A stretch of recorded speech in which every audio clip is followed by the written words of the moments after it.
Welcome, everybody. This is Abacus Fish, and we are playing Old School Essentials via Roll20 Hexcrawl Adventures. I'm joined by 5 players today. We have James Somerton, creator of the Antagonist RPG. Ahoy. We have Josh. Howdy, howdy. And Joe.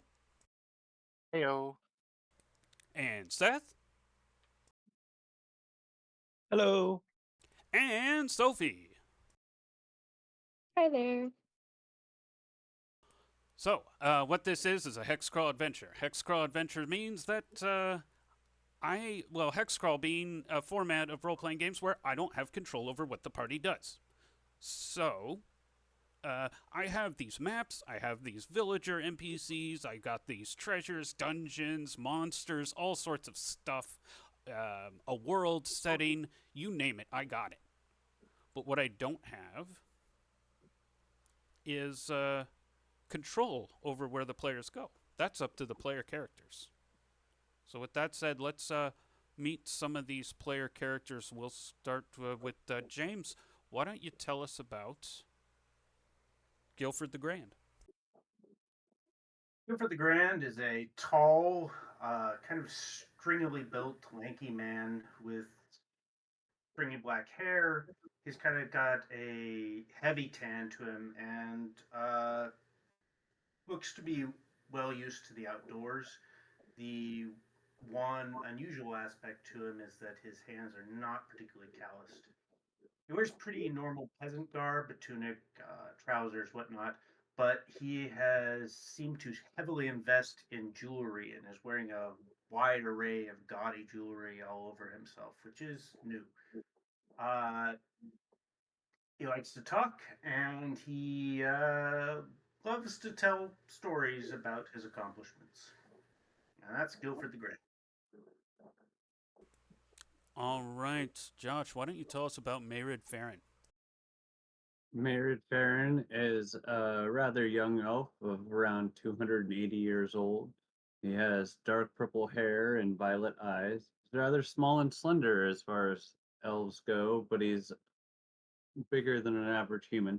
He tends to be really light on his foot, keep to himself, generally prefers the company of plants and animals, dresses relatively casual, loose, light clothing. As he's adventured more and more with this wonderful crew, though, he has become more and more dependent on being around others to enjoy his days. All right, and Joe, why don't you tell us about Stickbeard Smith? So Stickbeard is a stout, thick, broad-shouldered, middle-aged dwarf with a black beard, working as a blacksmith for his entire life. This work has given him a lumberjack build and kind of looks like a brick. He's a down-to-earth sort and doesn't mind getting his hands dirty to get the job done. He's very task-orientated, wants to set a goal and work towards it. His experience with the group and the community has forced him into a kind of leadership role, especially nowadays. People are starting to call him Lord Stickbeard, and he's never going to get used to it. He didn't expect this to happen, but deep down, he's accepted it as it means that he can help out his community and work that much harder for the group as a whole. All right, and Seth, why don't you tell us about Theron Smith? Theron Smith is, you would say, an adolescent dwarf. He is of average size and build. He has a giant red beard and carries around his battle axe and sling generally. He's the cousin of Goldie Smith. And yeah, that's Theron for you. All right, Sophie, why don't you tell us about Kailani Smith? All right. Kailani Farron is a friendly elf with periwinkle hair and purplish eyes. She's not the biggest, but she's an elf, so she's kind of tall. She usually wears some sort of headband that she made from like flowers or grasses. kind of rough out here making friends as an elf, but she loves the people in her camp. So, yeah. All right. So, you guys wake up in the Soldier's Salvation. It's for the third day now. And it is Duody, the 12th of Florial, 7932 year of Cosgrove. And again, just like you have found the past 2 days, you find yourselves waking up in the city of Vassith. The church bells ring loudly, the people's chatter drones into a buzzing, the horses' hooves clump sharply on the cobblestone road. There's smell of incense and fresh baked bread, and the streets are narrow and crowded, with a myriad of people whooshing in all sorts of directions. The tall row houses block out the sun, covering you in artificial twilight. As you guys waken from the hostile area, which is... Oh, I'm not even on the right map. Hold on. I gotta get to where you guys are. There you are. You guys are in the hostile area. Oh, and I'm even on the wrong tool. Gosh. Okay. There he is. There is my pain. The hostile area here. As soon as you walk out and go into the area, a man sitting by himself at this table.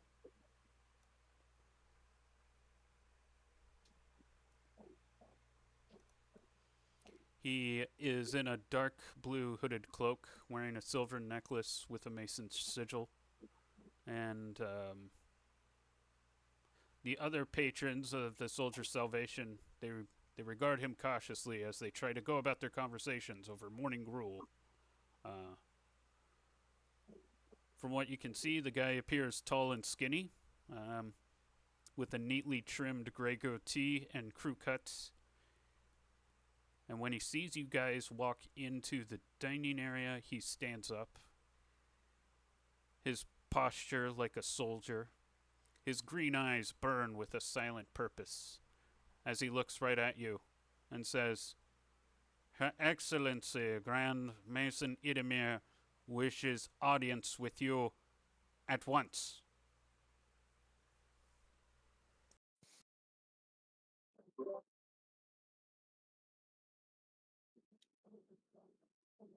Of course, we would expect that such invitations would be forthcoming, and we are prepared to go meet her immediately. Lead the way. The other soldiers kind of look at you like, huh, that's weird. And as this, he's leading the way to the Grand Mason's place, or the Masons Guild. As he's going to that area,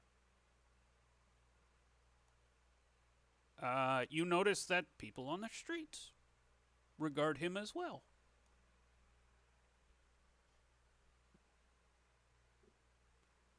Regard him with suspicion as well. Well, they are, yeah, they're kind of cautious around him. They mothers hold their child closer, like as he walks by, kind of thing. Guys who are just kind of talking to each other, like BSing, like all of a sudden like start whispering and get less animated as he walks by. And you guys end up in the Masons Guilds and go through these doors to this office up here. And you hear Idamir's voice. Hold on. Searching mental palace. You haven't gotten in there yet. But you hear down the hall as you're walking up. Ah. But imagine the possibilities. We could have so much. It would revolutionize everything. No, enough of this. I won't hear another word. You've wasted enough resources on this. Leave! Leave me at once. I'm expecting someone, and you are in the way. But Your Excellency, out! And then this middle-aged, blonde, mousy woman in a blue robe, but like her robe's kind of back, and she kind of awkwardly has like a bunch of scrolls crouched over, and she like bumps into you, and then or no, like sees the guy who's leading you, kind of like nervously goes, "Oh, hi, Secret Tacitus," and then bumps into we'll say Guilford, and then, "Oh, so sorry," and then just like wanders off. Did I get his insurance? Yeah, her insurance. And yeah, so then after that, Secret Tacitus points to the door. She is expecting you. Thank you. And so you see Idemir. Idemir is a tall, old black woman who kind of hunches over a cane.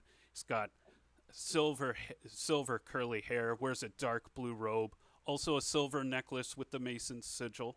But it's bigger and more ornate. It's kind of like this plate of silver, signifying her grand Masonness.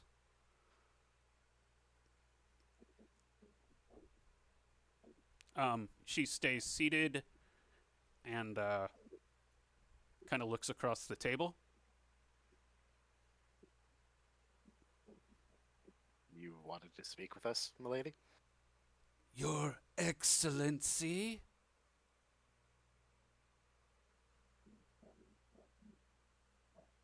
Like, she's saying it like that's what you're supposed to say. 1,000 pardons, Your Excellency. Yes.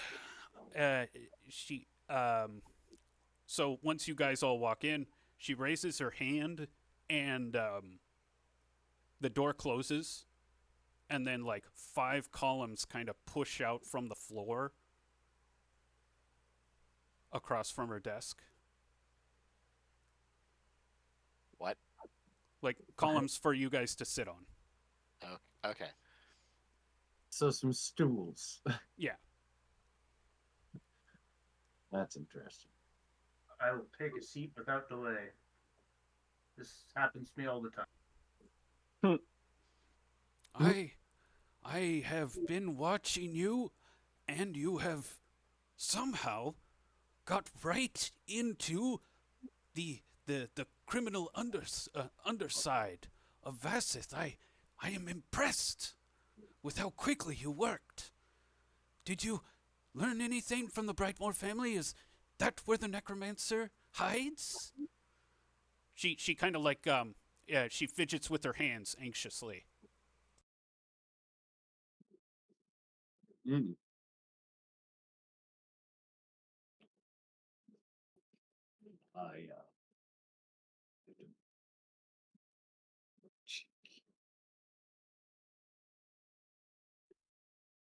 We're not sure yet.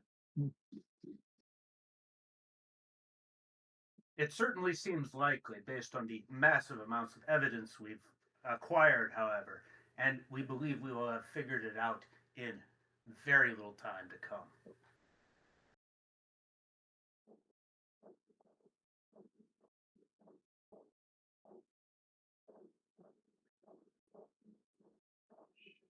Oh. Is What- that all you wanted? What have you learned from the Brightmore family?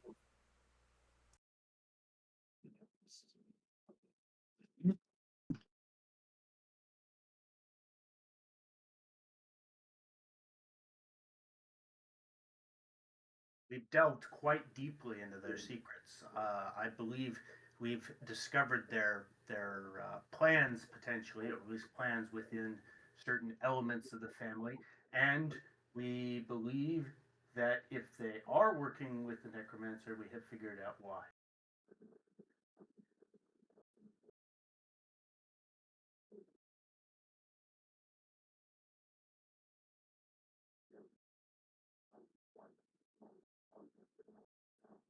Well then, don't please extrapolate. Oh, of course. So what did I claim to know again? Oh, right. So their interest in the necromancer is that the gods of chaos are known to have collected massive quantities of gold, and as criminals, it is understood that they would sacrifice their very souls for such thing. So we believe that if they are working with the necromancer, it is for payment because of the massive resources that this necromancer has collected in his dark deeds. And what else did I pretend to know? This is in my head.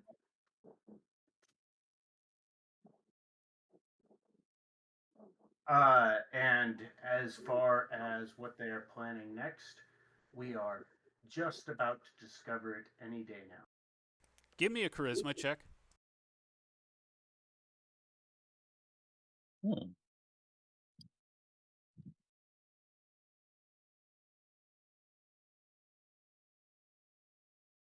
I closed my character sheet. I don't know why I did that.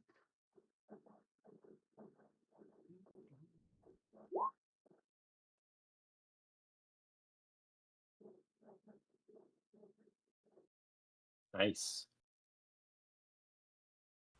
Well then, I will look forward to your reports further. Just know that I might not have been the only one who've witnessed you working with the Bright Moors.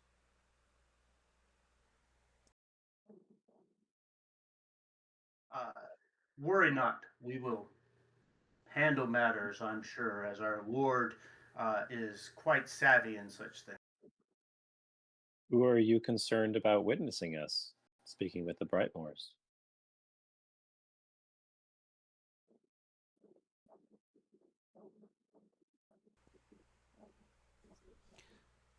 Possibly the King's Guard, possibly the Rangers Guild, though rumors have it that the Rangers Guild is bought and sold by the Brightmoor family. Even if they saw us, we have nothing to hide.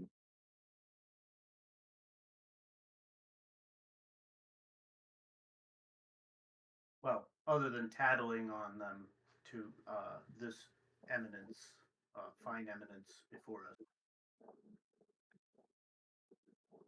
We were asked to gather information, yes? How better to gather our information than to go as close to the source as possible?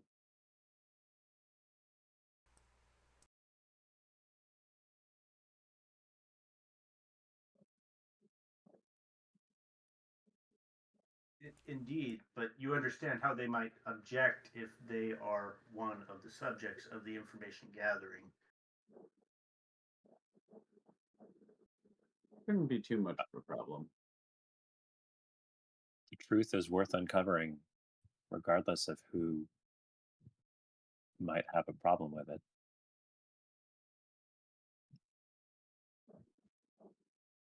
Well, no argument here, but there's no reason they need to know at this juncture.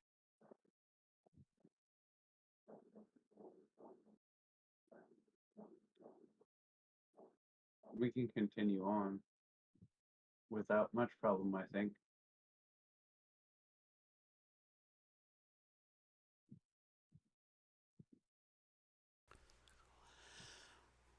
Yeah, so yeah, I mean, Idamir has basically gotten she is you have somehow convinced her that you are genius investigators. Perfect. Breakfast.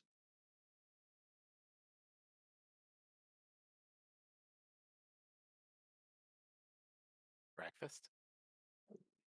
He's making a savvy observation, as genius investigators do. In the Ah. meantime, shall we go eat something in this morning time?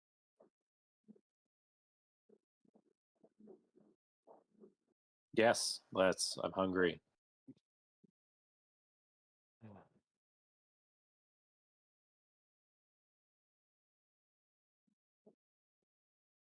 By your As we're leaving, I will ask, does anybody remember if we're getting paid for this? The Off the King top of my head. Service stuff, I don't think there was as much like upfront, like here you'll have riches, versus oh you're doing great service and will be treated well. Yeah, I don't think there was any sort of explicit, payment. Nope. But it doesn't hurt to ingratiate ourselves with the kingdom here. Yeah, and with our invited position of being able to be in the service, like it's probably not worth asking too many questions like, hey, when do we get paid? Oh yeah. So let me go over some things that your Lord Stickbeard has figured out. I did. Yeah. Well, you've been walking around the court and they've been telling you like exactly what it is, what you have access to now as a vassal Okay. state of Vassith. You get horse rides from the Rangers Guild twice a week.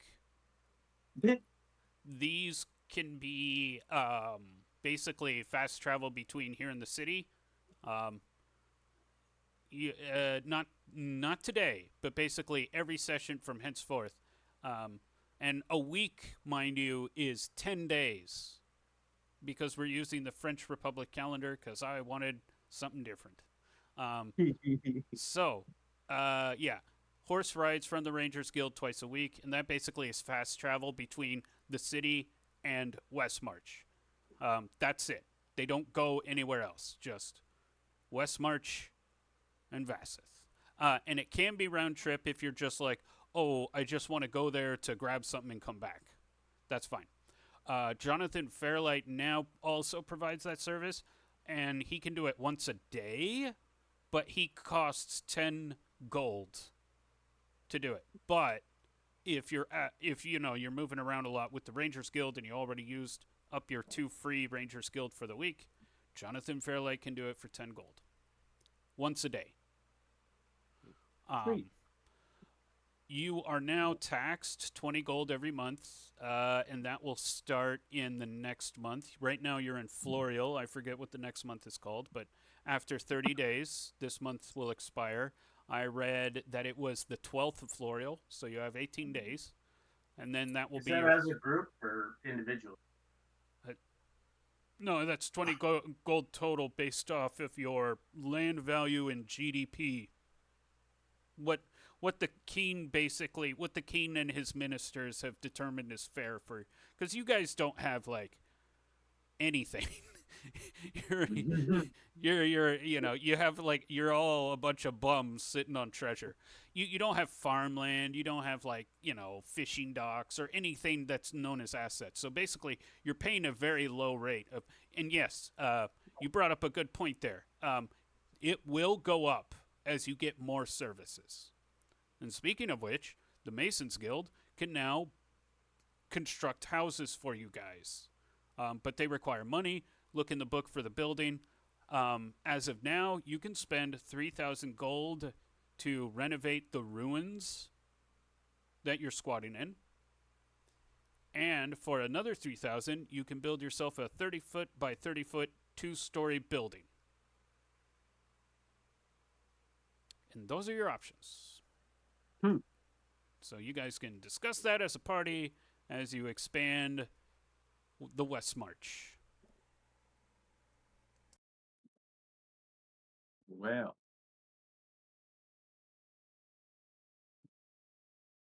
we've got a little bit to think about then, don't we? Yeah, if you guys just want to play SimCity this session, I wouldn't blame you. But you know, this is kind of part of like the player influence thing. Is like the players get to build a town. That's kind of what you guys been wanting to do. Well, I mean, I think everybody's actually played a part in creating that little sanctuary you guys built. I think Merritt instantly, his eyes light up and he's like, ooh, farming. Didn't think about that. That's plants and animals. Hmm.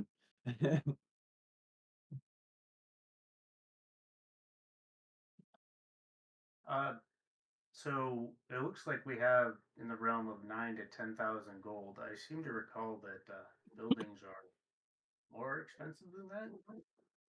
We're getting a break, if Actually, you will. So I'm doing 3,000 just for the renovations of the ruins you have. The ruins is like roughly a 50 by 50-foot tower. They would renovate that tower, and I would say that the tower wouldn't be a proper 2-story tower. It'd be like a tower with a loft, but it would be a tower in which you guys could, have a defensible location and rebuild the palace It'll side. be expanded later. Yeah, it can be expanded. You'll also get those palace side walls built up, and that's what you'll get for 3,000. For another 3,000, you would get a 30-foot by 30-foot stone building that's 2 stories tall. So yeah, both ways we're getting a break right now. This is kind of like the upfront offer. After that, I'm sure additional building costs will be a bit more pricey.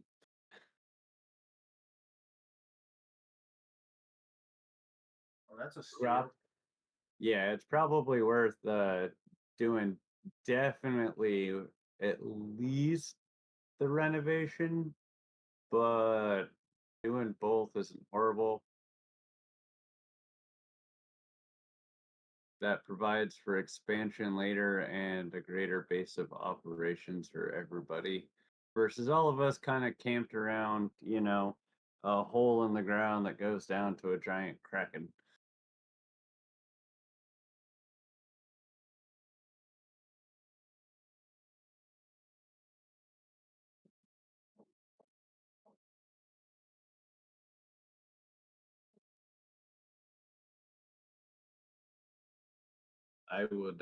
Merritt would definitely start looking for some arable land immediately surrounding the space in which we are occupying. That's actually something that's been addressed by others in the village, and I believe you've started building a hitching post out there. Here, let me get the map.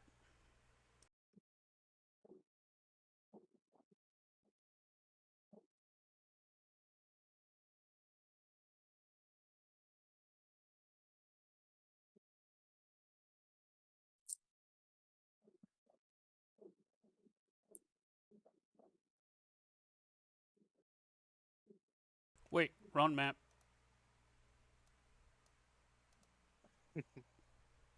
There it is. So, the ruins where you guys are, right here, and arable land is right here.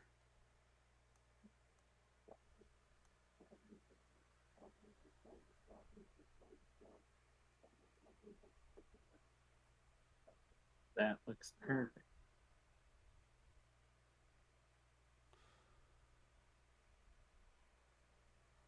Creating some pathway between the ruins and the arable land is not a horrible idea either. Okay, wait a minute. Did I like black out for a second? We're still in Vassith though, right? Yeah, we're Yes. just looking at the map. Yeah, Okay. he was asking about arable land. Okay. But I will put you back into the city before your head gets too far into the clouds. Whee! Bing! Well, I mean, so I missed a couple of sessions. We're still investigating a crime family. Do we have any other like ongoing quests at the moment? There's the bed No, and but there breakfast. are a lot more in the city. Yeah. Okay. Yeah, there's the bed and breakfast here. That that quest isn't quite finished.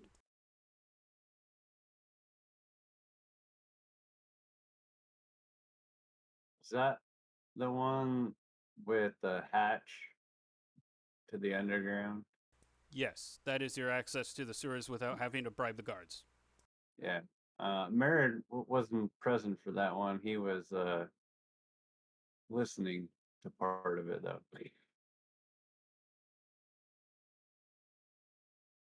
So yeah, there are more things we can explore here before going back home too. Mhm.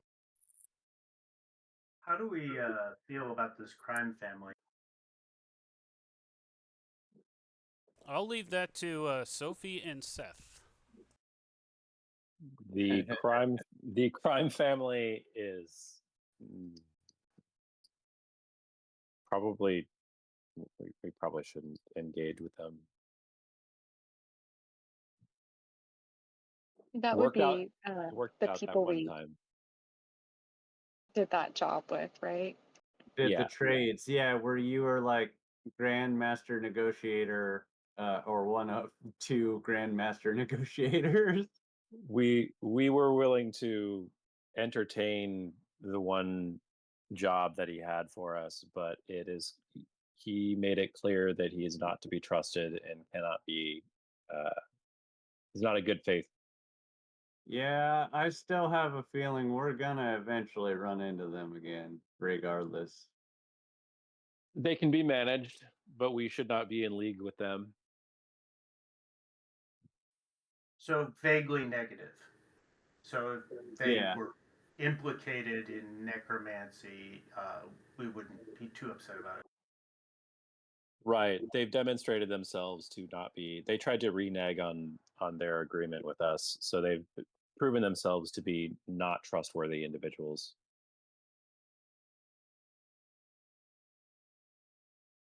Not Yeah, I'd like inherently, to avoid them. yeah, not inherently an enemy, but not trustworthy. It would be better to avoid them if we can.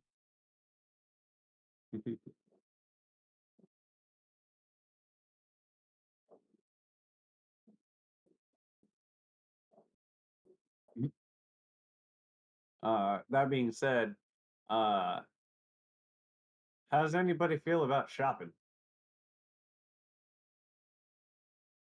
If you need to shop, you should go for it. Merritt would like to go find some new clothes.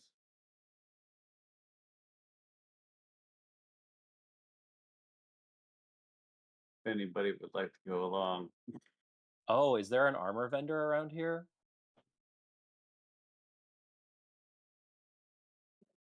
I Perhaps. believe Yes. if we go to the market area, we can find pretty much anything we're looking for.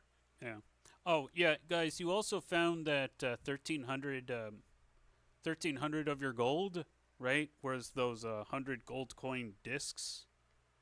On those discs, it says 98% unalloyed pure gold. Minted by the Merchants Guild. And it's got a little coins with a scale on it as kind of like this sigil. Cool.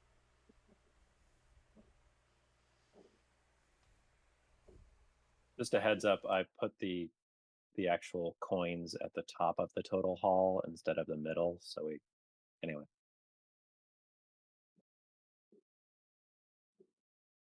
That works. Easier information to find. Yeah. But yes, if there's an armor vendor, Theron would very much like to get maybe some chainmail instead of the leather stuff that he's been wearing around. Well, you remember over by Gideon's map shop and Madam, what is her name? Searching Mental Palace. Starshine. Madame Alara Starshine. Yeah. Her bakery. Around that area, you do remember you saw a blacksmith. Shall we head over there? That sounds fantastic to me. Shopping trip. Yep, yep.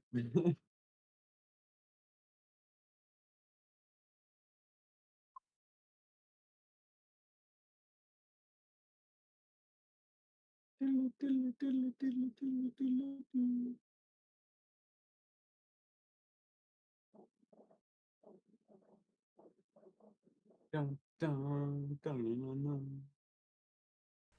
All right. So the blacksmith's is right here.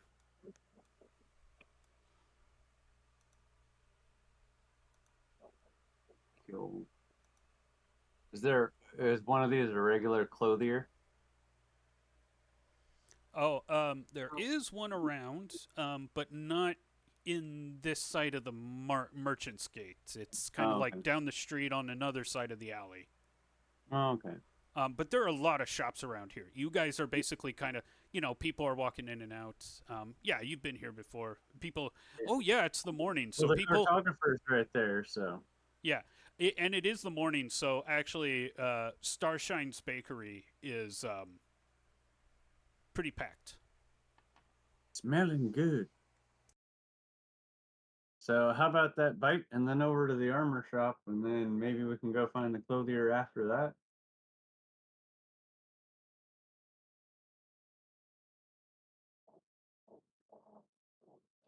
Sounds good to me. That's where Merritt said, find me a bite. Dun, dun, dun, dun, dun, dun, dun, dun, dun.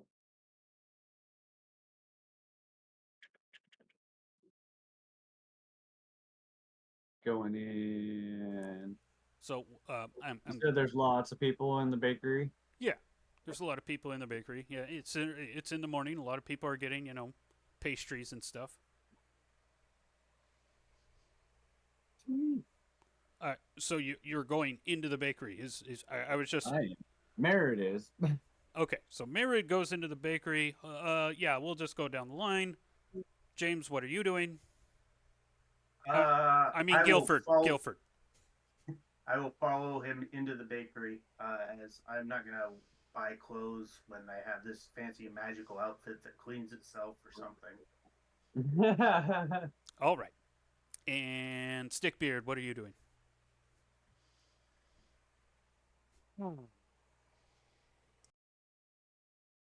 Who's likely to get the most in trouble? I'm following them. Okay. Probably Are you Guilford. looking for trouble? No, I'm trying to keep people out. So I'm probably following Guilford. That would be Theron. Right. Guilford, can I join you? Of course, you're welcome to come with us. We will have the finest pastries that this world has ever known. Yeah, pastries, good idea. Anyways. All right, I'm done talking. Okay. And Theron. Yes. Is the train just like the party train going into the bakery? Is that what I'm understanding here? I could go to the bakery, but I was hoping to get that armor. You go straight for the armor, man. I'm going for the armory. I'm going to the blacksmith. Okay, so you're being being contrarian. Okay. Cool. However, I do ask Stickbeard to get me the most delicious looking pastry. I'm hungry, but I have errands to run. You realize that by asking Stickbeard to buy you a pastry, you were getting the greasiest croque madame you have ever had in your life. Okay. I'm a growing dwarf. Good. I can handle it. Fair. Actually, yeah, you probably also like it. All right, cool. Just so we have an understanding. So your quest is now updated. Get pastry for Therum. Okay. So, and Sophie, are you going to follow Therum, or are you going to follow the gang into the bakery? I will follow Therum, just to see what's in the armory, even though I think I'm currently wearing glittering gambeson.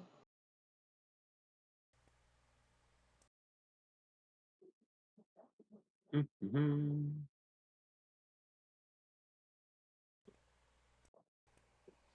All right. So, you, those who walk into the bakery see a very tall, graceful figure, just elegant elf in a silver dress with long silver hair, and she just has this movement about her that is always like a dance, and it's like, "Welcome, welcome everyone. Yes, well, there's more than enough. Ha ha." She seems just to be having a good time as she's like helping. The registers are crowded. Um, she does look over in your direction, but you don't think that she recognized you, Merid? Oh, Merritt walks right up and goes, "What do you got that's hot and cheesy?" Oh, Merid! So good to see you! And she gives you a hug over the counter. Yay! Hello, hello, Madam Starshine. And then she does that fake kissing thing where she fake Mwah, kisses. mwah. Yeah, that. Oh, business as usual. Are these your friends? Oh yes, and we're looking for delicious treats. Well, get in line. There's certainly a lot to choose from. Seems you're quite busy this morning.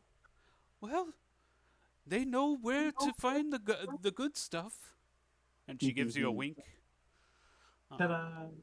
And I will say that just basically spend anywhere per item, right? Just imagine whatever item and spend anywhere between, because this is a pricey bakery, anywhere between 6 copper and 2 silver, right? Just basically based on how decadent and specialized you think the pastry is. And then, Well, yeah. 6 silver was for the bear claws at a dozen last time we were here. So yeah, Oh, that that makes was a sense. dozen. Yeah, right. Yeah, so basically for one item, it's anywhere between like 6 copper to like 2 silver for like, I don't know, I guess that'd be like something truffle related. Mm-hmm. And I'll let you guys kind of come up with whatever pastry combinations you guys can spend whatever your money on, and you all better have something good. You all better be coming out of that pastry shop with something good. Oh, I'm getting a beggar's purse. That's what I'm after. Okay. Um, anyways, so you go into Therum, Kailani. You go into the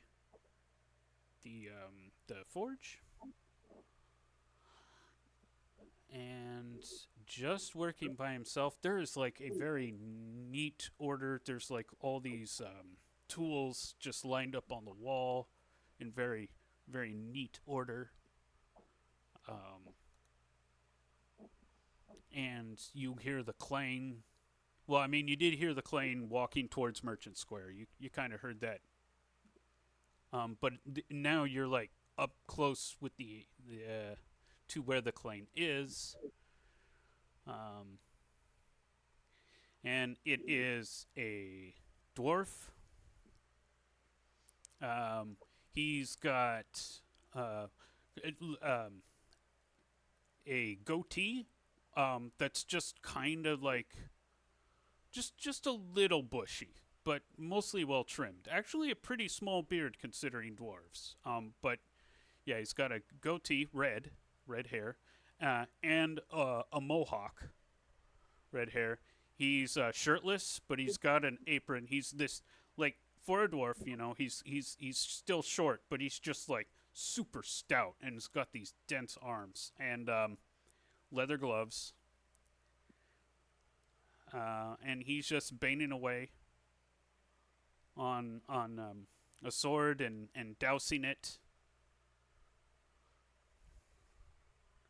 And he goes, I'm pretty high up on commissions, so it's gonna be a few weeks. And he looks up, sees you, Therum, and says in Dwarvish, Ah, strange countryman, what brings you here? I seek a new suit of armor.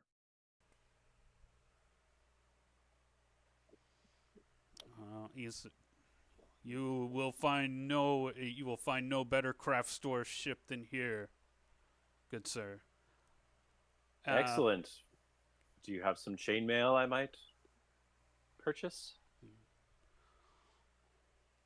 Yes, I have some just for us right here. By the way, as he's talking, he's doing this all in Dwarvish. Mm. Yeah. Yeah. Oh, what's the encumbrance? Like, when are you considered encumbered? So I believe it's over 400 coins. Oh, okay. Like, I believe the first one is 400 coins. Yeah, it's 400 coins, 600 coins, 800 coins, 1600 coins. Okay. Yeah. I'm just looking around as they're talking in Dwarvish. He kind of it kind of side eyes you, Kailani, for a second, then kind of mutters to you, Therum. So, hanging with the Limwalker, huh? I would appreciate if you wouldn't speak about my companions in such a manner, but yes,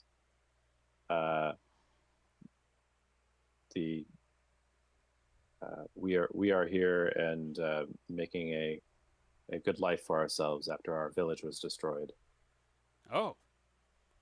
Yeah, I could tell by your unkept beard. You're not from around here. No, we are from shores far away from here, but we're here to try to make a better life, and if we can improve the lives of others, all the better.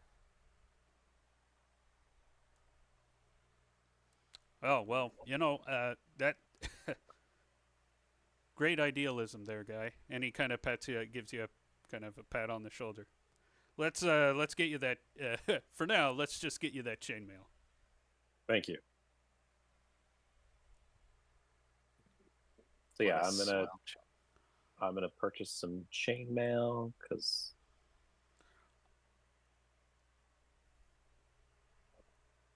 Oh wait, who did anybody choose to wear the dwarven leather armor?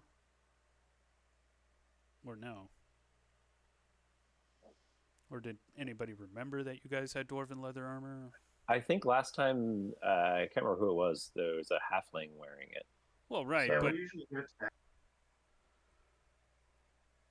well, right. I get that. It's just nobody technically owns like any like. It all goes back each session pretty much, and anybody can Oh. grab it. Yeah.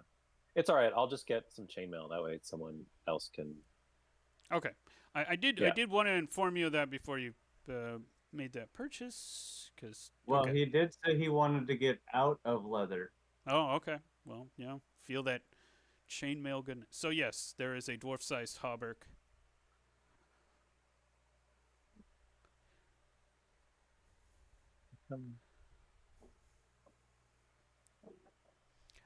And then as you guys are, he's getting the he has to make some alterations, but he more or less he works expertly and really quickly, and is actually able to do what would take a craftsman or a craftsdwarf in hours. He does it so in minutes.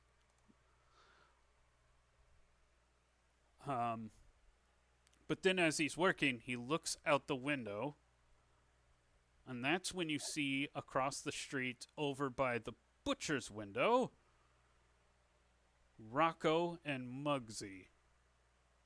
Our friends.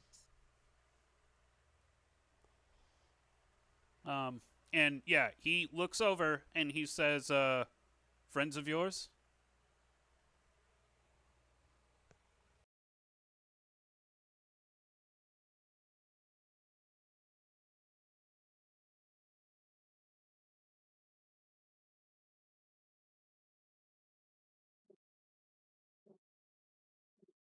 Are they just standing there, like watching us? Yeah.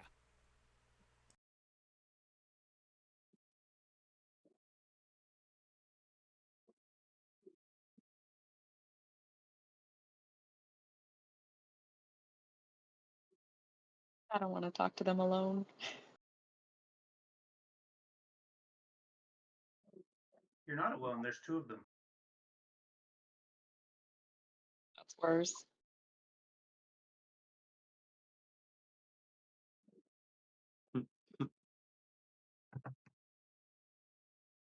Remind me who these guys were? They're the thugs for our Jeez. contact for our shady job. One of them's kind of a friendly idiot, and the other one is like more bad cop. Yeah. Where did I Hmm. write?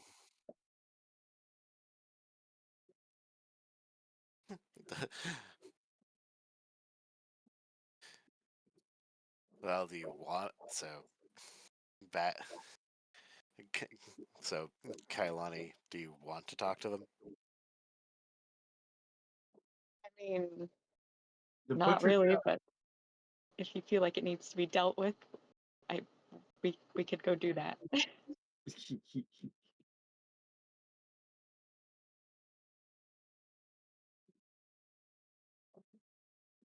Oh man.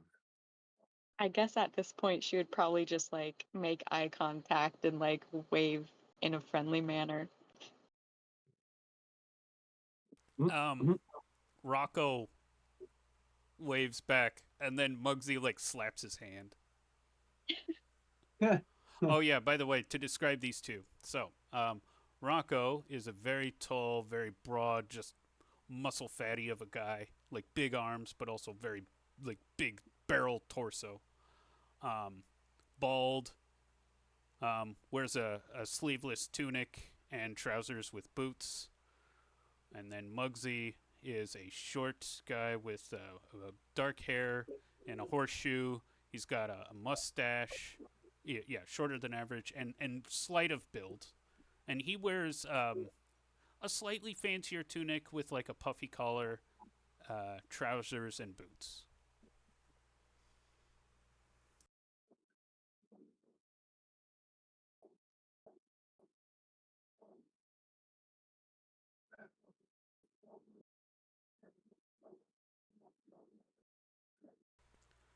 So I I mean, guess we'll just go about business as usual. Yeah. If they don't need us, we don't need to bug them. Well, the thing is we're split up in two different shops right now. So Theorem and Kailani see them, but we don't necessarily see them yet. Jeez. Okay. Although by the sounds of it, they're right next door to where we're at.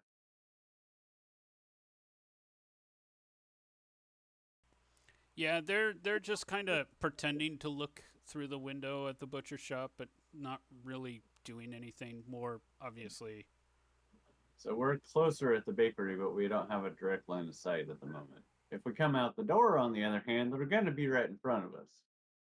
well, about that, yeah. So you guys come out and tell me about the pastries you guys got and how much it cost. Oh, Merritt went straight for a beggar's purse. Lovely pie crust, freeform, filled with cheesy goodness.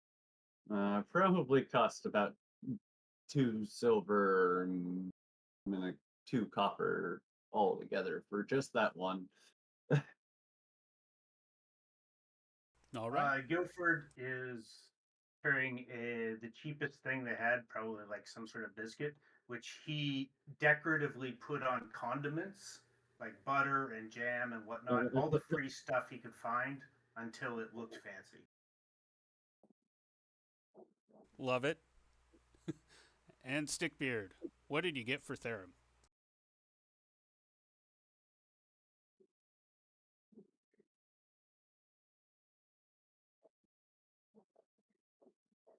Yes, I'm excited to He know. ate it all already. Maybe Stickbeard is still in the bakery, I think. He can't decide. Oh, did I'm wait? also still muted. Oh, Sorry. No. I would have behind the two of them, and I would have been like, just give me what you gave the Merit. Just give me what you gave to him, and I'd point to Merit. Put in the bag. So 2 more beggars first. Woo, we spent some money on pastries today.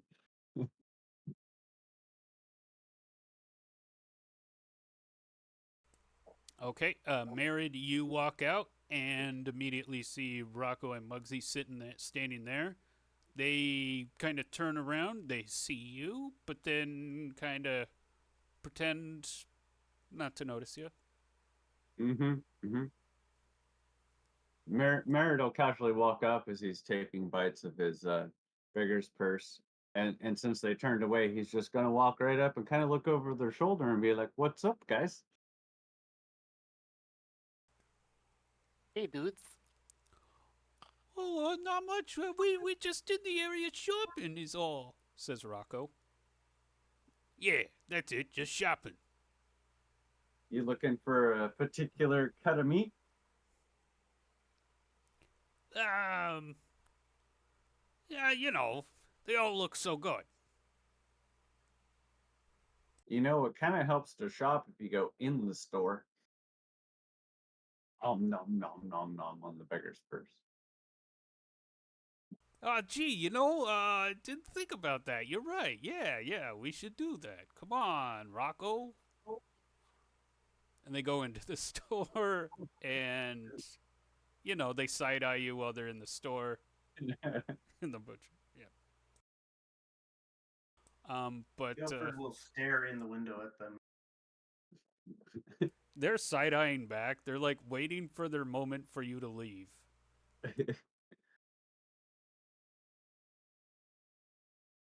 Merritt will go ahead and lean up against the wall outside the butcher shop, looking directly over at the armory. Or the armor shop. Well, it looks like Therum is getting fitted for a chainmail, and he's about done. Woohoo! Something weird on my character sheet. When I click add armor, it just automatically makes a leather line. Like I can't add chainmail. It's really weird. Anyway, I can fix it later.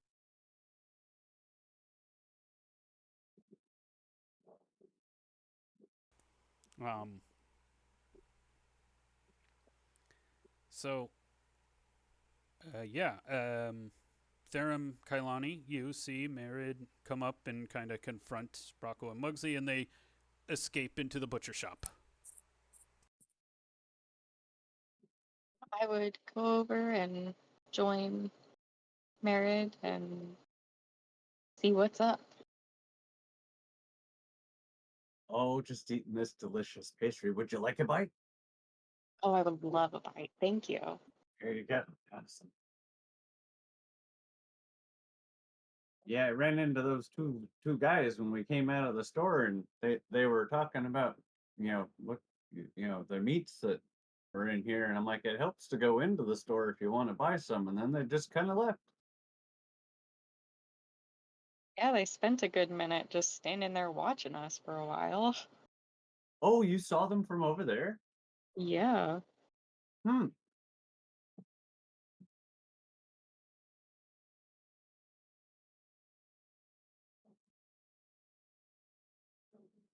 Wonder what their deal is today. Well, Do they they're in work the for that store if you want family? to ask.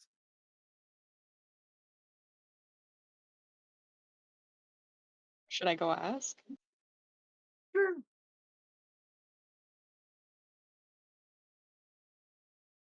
All right, I'll go say hi. So you're Merritt will casually follow Kailani in. okay. Now you go into the butcher shop.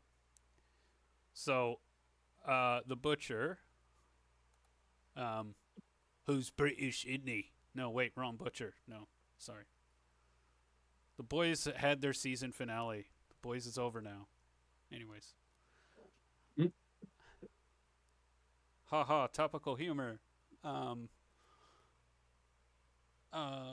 what?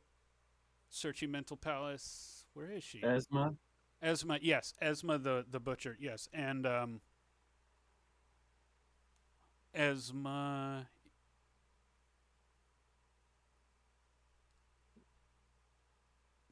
Yeah, Esma. She's kind of like this, just uh, tough-looking old woman, or white woman, with braided gray hair and calloused hands. And just she's just got that that sturdy build about her. And she looks up and she's like, "Well, I hope you guys are gonna buy something because these guys are just wasting my time."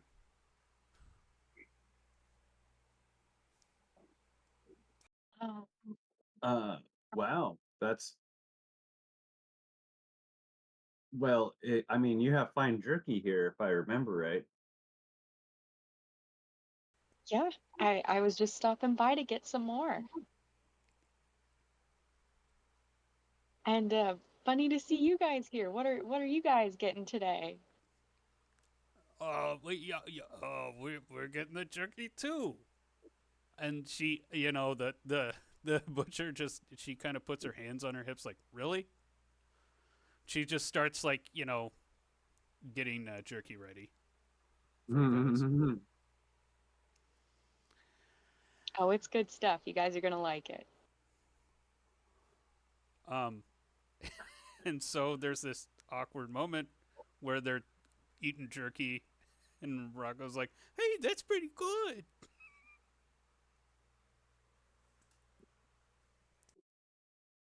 You're right. It is, guys. Well, So addressing Rocco, I'd like to just be like, so what are you guys up to this morning? oh, we was following, and Bugsy goes, "Shut up, Rocco. We was just following that scent to this beautiful butchess. That's all."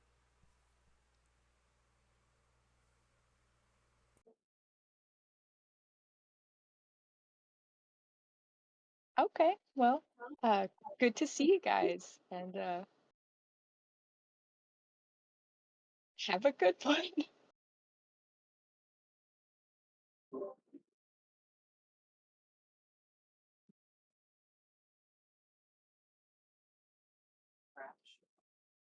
Yeah. Merritt goes ahead and pats Muggsy on the head as he walks by him and out the door, finishing his beggar's purse.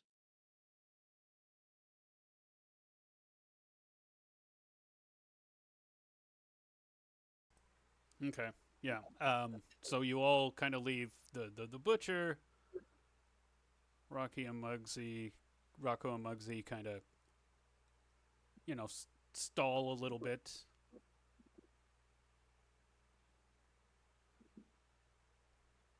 But pretend to, be hanging around the plaza.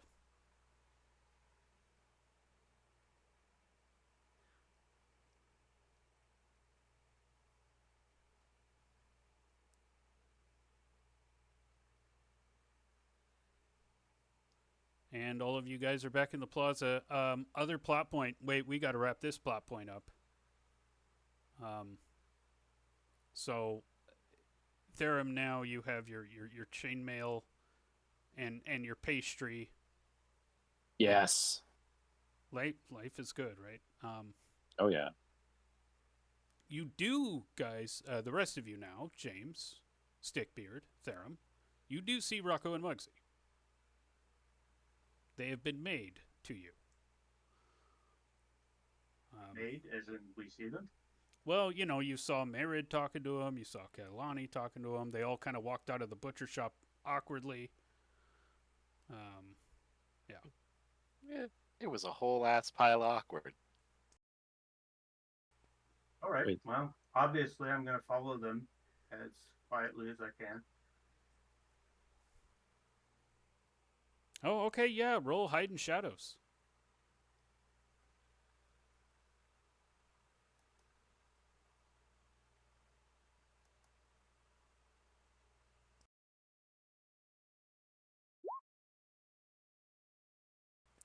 Okay, guys. So, at some point, Guilford leaves around the time Rocco and Muggsy flee.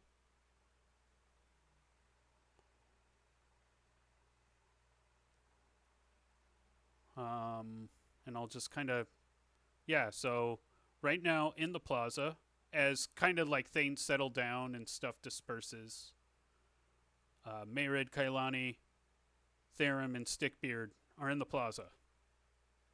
Still, it's at this point, I would say it's mid morning. It is no longer early morning.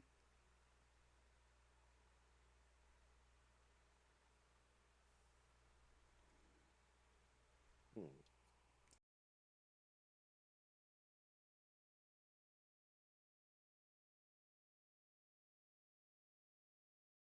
And if only I had somebody tailing me to keep me out of trouble. Oh well. Damn it, he got away. Yeah, Stickbeard, your Stickbeard senses are tingling. Actually,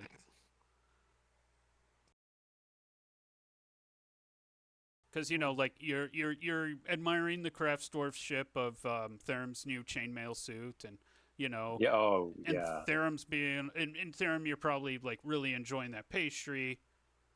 But then, yeah, Stickbeard, you kind of look around and you're like, wait, 1, 2, 3. Where's 4? Fine, fine. I will go and hunt him down.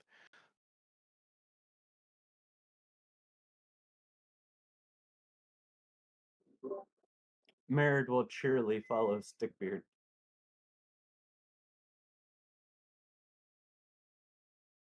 Christ, we're all lemmings. I'll stay here. Theron will stay behind. He's enjoying his food and admiring his new armor. I'm gonna trail after Farum.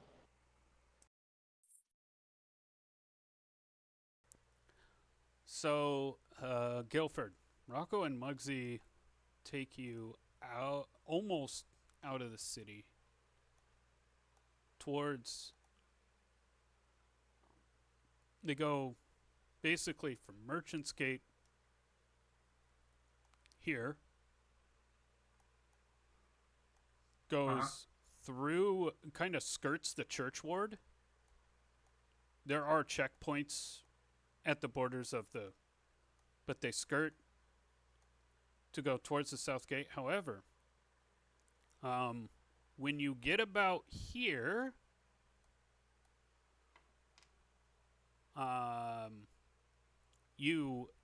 they kind of slow down.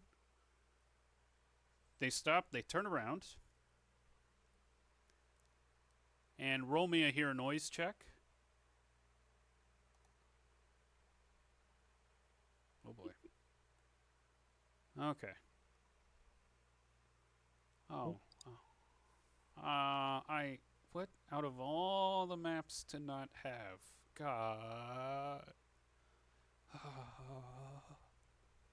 Okay. Hold on. I'm going to come up with a cool totally in the city street map that's like obviously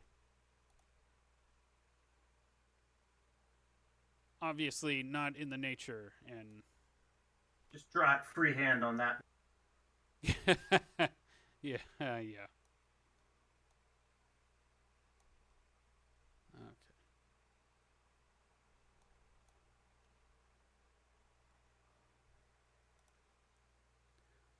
I got a map. Hold on. Yeah, so actually, you find yourself there's this sewer grate that you got to crawl through to let the rest of the level load. So that's happening.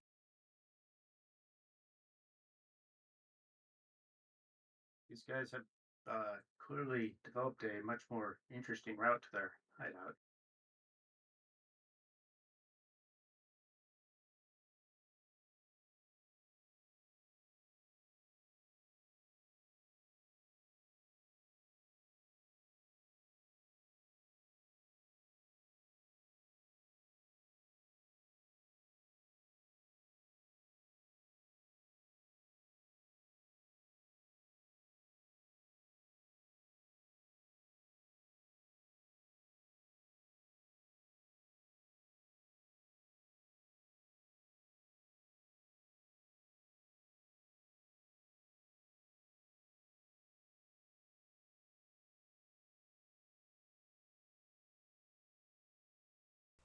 Hold on. Roll 20 is being a little weird. I'm gonna have to reconnect.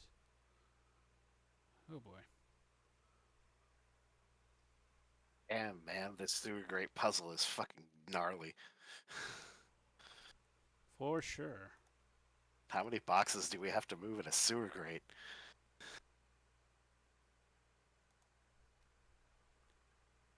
Oh, I got logged out somehow? Oh no. No, well, I don't understand how. And everybody else is connected just fine. And it just logged me out for whatever reason. Yeah, I was even drawing on it. I'm in. Yeah, no, I mean, I can see on the stream that everybody's in, but for whatever reason, they just was like, no, you're logged out now. You're special. Yeah, I guess. Wow, that's weird. Yeah, it just logged me out. That's what happened. Now everything's working just fine. Oh. Oh, okay. Kailani will be back, and that's great because I'm still setting up this combat encounter, which is totally happening in the city and not anywhere on the countryside, because that would be ridiculous.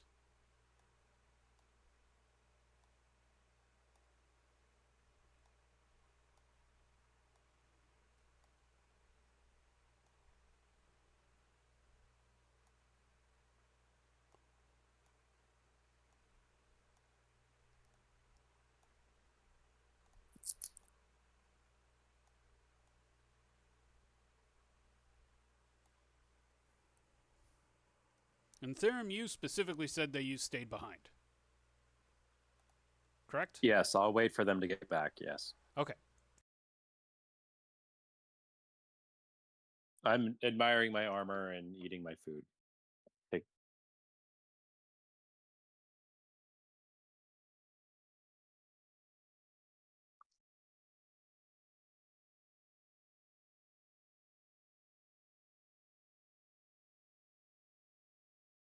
Okay. I will move the map over to the totally city encounter that I obviously had planned.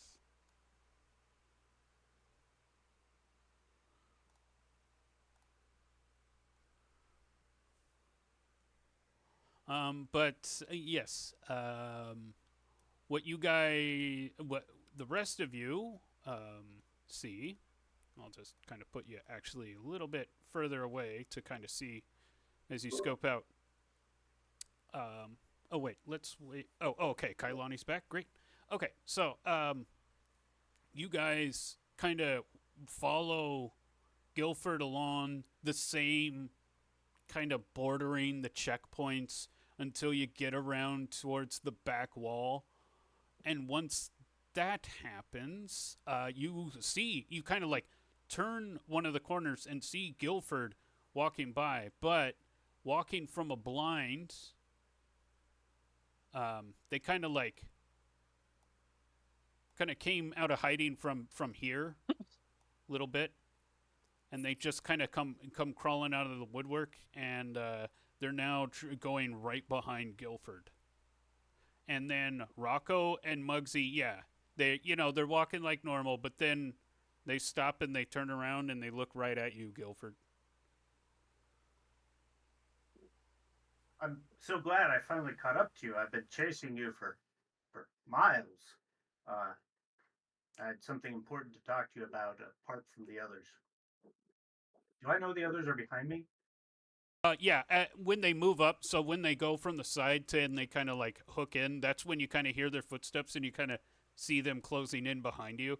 And yeah, it's just like a bunch of real ragged looking guys. All of them have sticks, like, and they're kind of like packing their palms with the sticks, and they're giving you a hard look. You do look over one of their shoulders and see the rest of your party kind of like looking down the alleyway.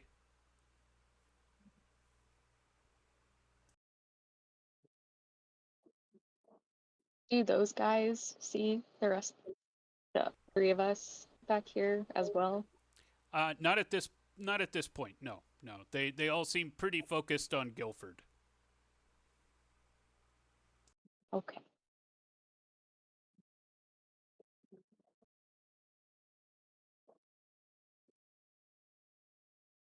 Well, let me assure you, fellows, that I have very valuable information for you. That's what you were looking for, wasn't it?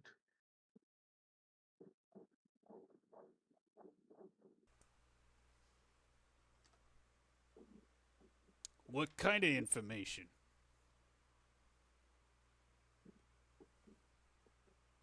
Guilford will think. Let's see, what were they possibly looking for? Why would they be tailing us? What does Guilford know about these two? Like, I don't remember because it's been like a month. Oh, so I don't think I've ever actually encountered them, but as far as the Brightmore family, they paid you to go into the sewers, get treasure. You did that, and then they tried to kind of cheat on their deal.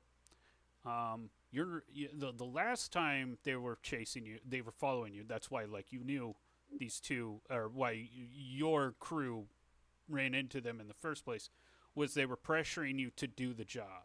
Now, why they're following you again when you're under no such contract, not sure.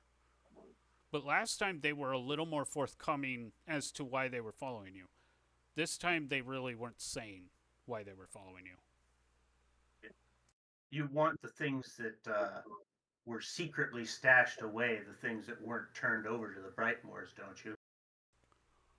You was holding out on the Brightmoors?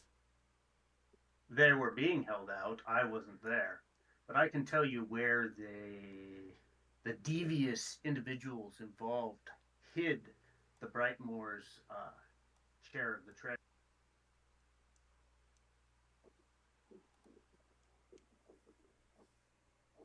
Where?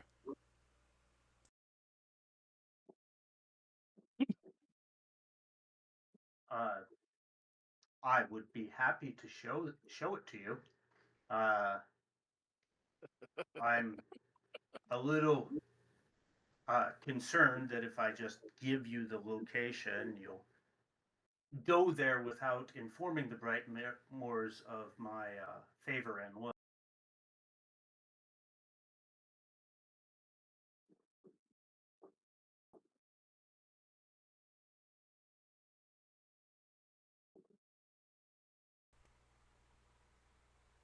Um, Muggsy kind of like waves off the other guys and he signals you to come closer, Guilford.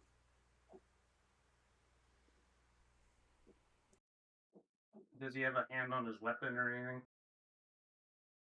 No. Okay, I'll walk close. Well, move your token.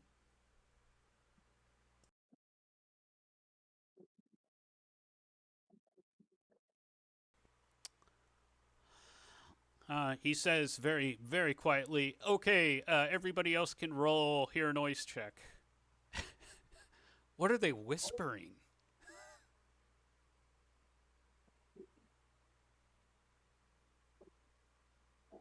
Your listen at doors should be 2. Elves and dwarves should always be 2.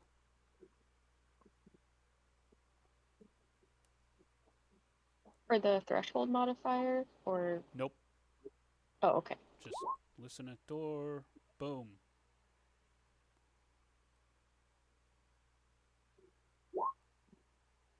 Okay, well that would be a success.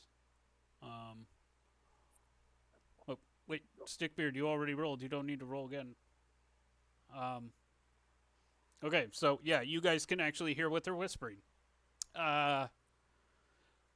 Muggsy says, "Listen, we got the real reason we're following you is we asked the guards, and you guys didn't pay the bribe to get in that you did one time, and we saw that. We saw how you guys got into that one time, bribed the guards.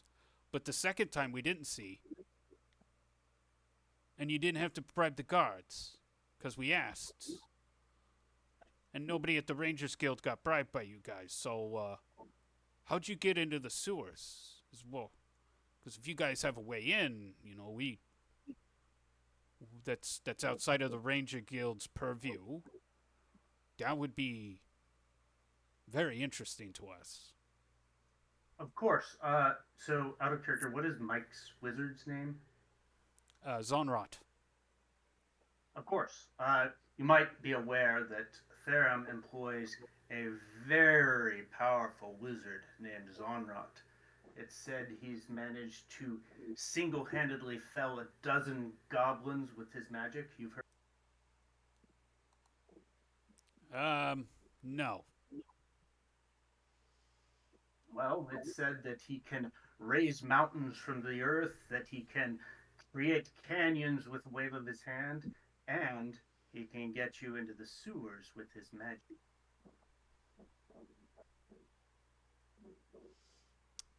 Then, how about this, Mr. Guilford?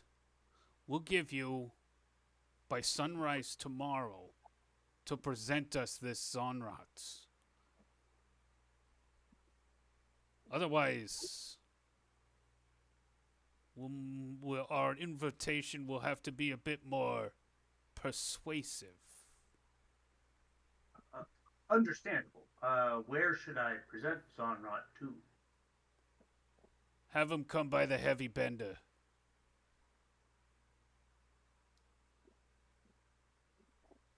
You have yourself a date with a very powerful wizard. I do hope you're up on your etiquette. Yeah. He kind of waves you off. And then Rocco's like, "Gee, Muggsy, that's real lucky for us." And that's when they see you guys kind of just down the alleyway. And they go, "Shh, everybody." And they all scatter. Oh, hey guys. You come to this alley frequently too?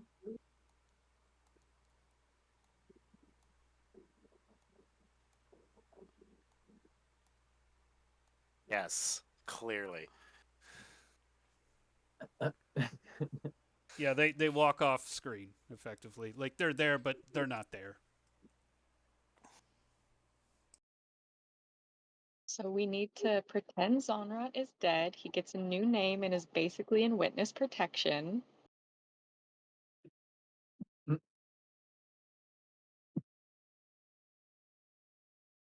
Well, can't he just do what they ask? Isn't he a wizard? I have no idea. No, as an elf, you do understand basically like low-level magic capabilities, and you understand that Zonra is a low-level wizard. And it's not within your capabilities either, Mayrid. So yeah, both of you know that's way out of line. Mm-hmm. So no, he can't do that for them. Oh, well, maybe he could learn by tomorrow. Grand Tales will get you gutted, Guilford.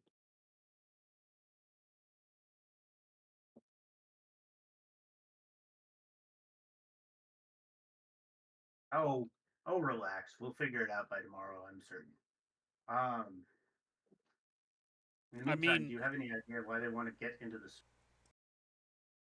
yeah, well, yeah. Actually, I was there's that, but also I was going to say that you do have a way into the sewers, Mm-hmm. legitimately. So, She's an innocent, like, business owner, though. And I don't think Guilford knew about her, just like he has no idea what wizards can do. so your options are sell out your cousin to the mob, or sell out a random innocent business person to the mob. Mm-hmm. Or we could kill them.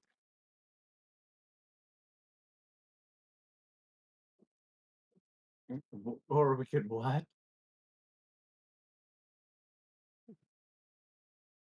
I feel like we could get Rocco to hang.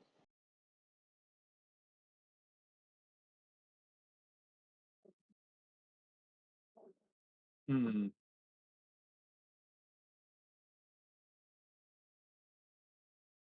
Yeah, just putting you guys back in the city. You're still kind of, I mean, yeah, it's kind of up to you where you want to go. By this moment, it is now late morning.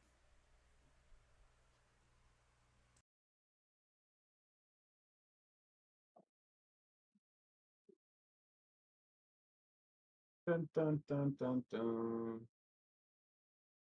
Well, Oh, as we travel, while you were skirting the church's ward, you did see sigils leading to where the bank is. So you're pretty sure you could find the bank here.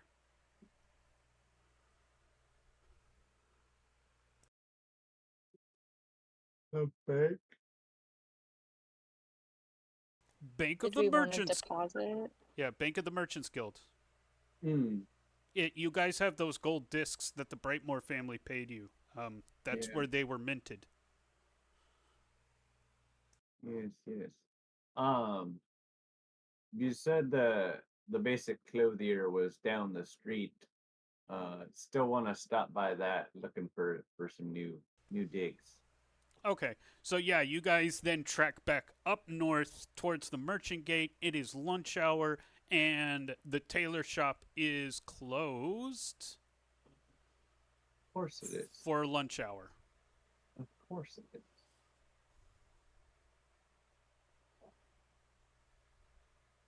We can As walk around, I guess, to find the bank itself. okay. Bank of the Merchants Guild uh, is uh, is um, it is open if you guys want to walk in.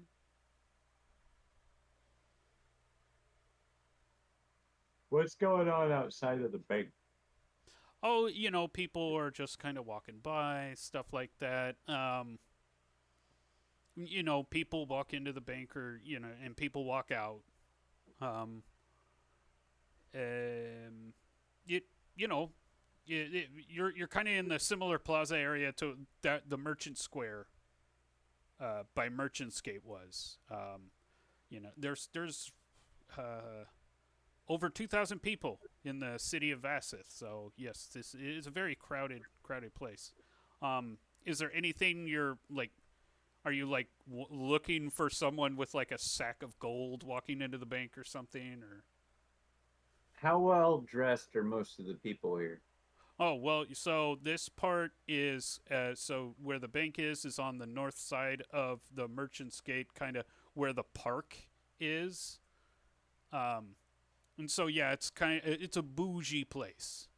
Um, and yeah, it also kind of is adjacent to the church ward, so you do see nobles because that's where the nobles live, in those row houses of the church ward, um, Mm-hmm.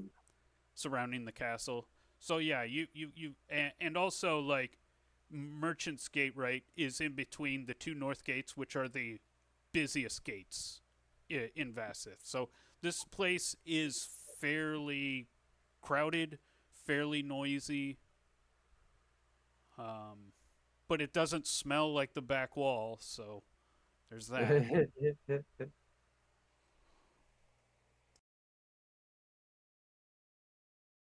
We'll take our Oh. wins where we can, I guess. Yeah. Take the W.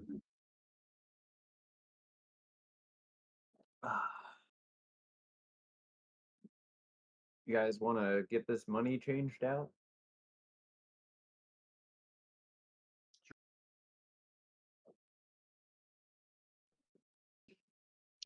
I do.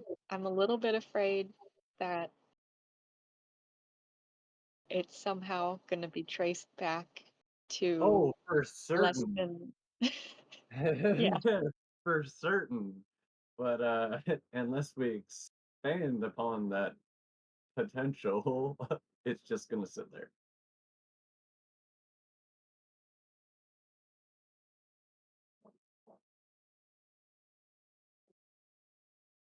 You can keep watch outside if you want. I'll walk in. I'll do that. How are most of the people in this area regarding Kailani and myself? Same as always, side eyes, just with suspicion.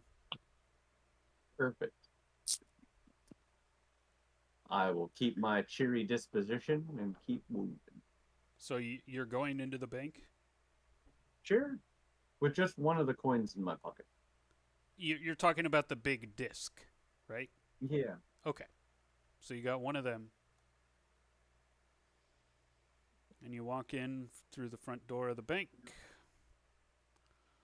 And it is the lunch hour, so actually it's quite quiet, and there's a skeleton crew, only a couple of tellers. And there's a guy kind of sitting in this recliner over here. Oh, so Kailani's staying outside, but is anybody else going to the bank? I'll stay outside. Okay. Yeah, you're like a bank, huh? I mean, okay. So Stickbeard, Therum, are you going in? Yeah, I'll wander in. I'm Okay. done with my food. Okay, so sitting in this recliner over here, and he kind of like tilts his head looking over at you.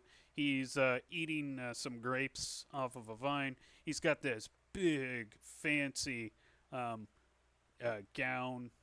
It's kind of like shimmery gold thread um, with with a black base, dark black base.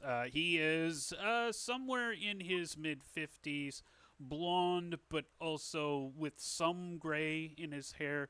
He's got a finely trimmed mustache. And he is balding a little bit, but he keeps his hair shoulder length, anyways. And yeah, he just kind of turns to you as you walk in and keeps eating his grapes. And there are some tellers at the table counter up here.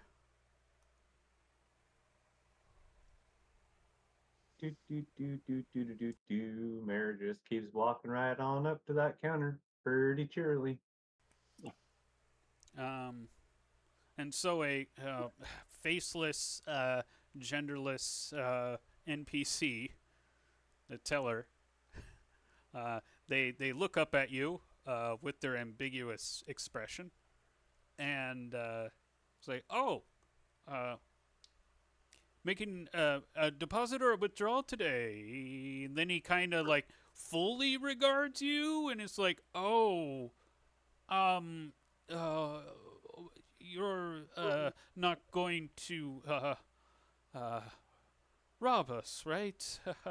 he they give a nervous smile. Chuckle and say, "Not at all, not at all. I was hoping to perhaps make an exchange." Oh, And yes, we do money changing here as well. and present the big disc. He um he gets or they get really nervous and they kind of and then that's when the guy eating the grapes stops what he's doing and gets up and says, Tegan, take your break. I have this. And he walks over. He's a stout guy. A bit shorter than average, but very stout. And yeah, he walks behind the table. Tegan like walks out of the bank. There are still some guards around. And he looks at the disc and he goes, you and he pulls out some coins and starts measuring them to get you 100 gold. And goes, you have been doing business with the Brightmore family. Oh. Is this special just for them? I just we did some reconnaissance stuff for him, and I was looking for something a little easier to carry. Reconnaissance? Looking into the sewers? And then some, probably. Nah. And he, measures the 100 gold, slides it to you, slides the disc back. You have to know that what made the Brightmore family rise to the top was their big heist on this bank itself. Getting these gold discs, well, there are only a certain many of them, and the Brightmores have the majority of them. The majority, but not all. He kind of points to the gold disc that he's like, some of them return home from time to time.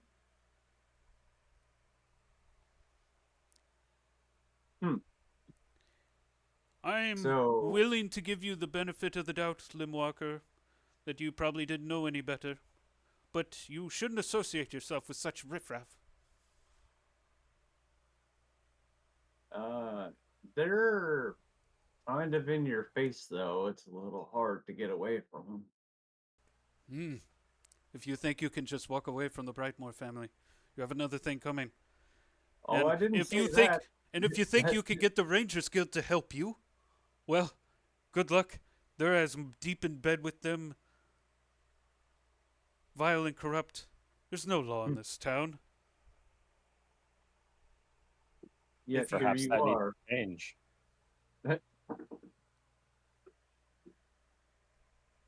Excuse me, what did you say there? If your city has a corruption problem, perhaps that needs to change, don't you think? Oh, yes, I do think. However, I am not a member of the court. I am a man of the people. And, he says as he adjusts his very exquisite-looking ring. Don't men of the people stand up with courage and say what's wrong? No, you see, I'm the kind that pays the person who does the good thing. And then I take the credit because it was my money that did it. Interesting scheme. Therum has a quite unamused look on his face. Perhaps I could pay you to go to the back wall and murder all the Brightmore family? And he gets a twisted look for a second and says, kill them all if you have to. And before he composes himself and says, you understand they are a blight on Vassith.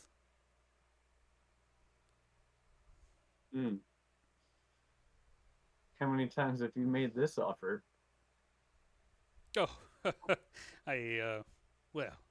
seeing you being capable people walking in here so brazenly with money stolen from us, I feel you are quite capable. That still doesn't answer my question. if I got into the business of ordering mercenaries to kill the Brightmore family, I'd be a lot poorer and probably in a smaller cell.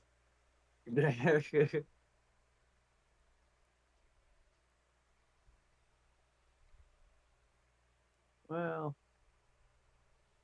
we'll see what comes. Thanks for the info, though. We're not generally in the business of being assassins for hire.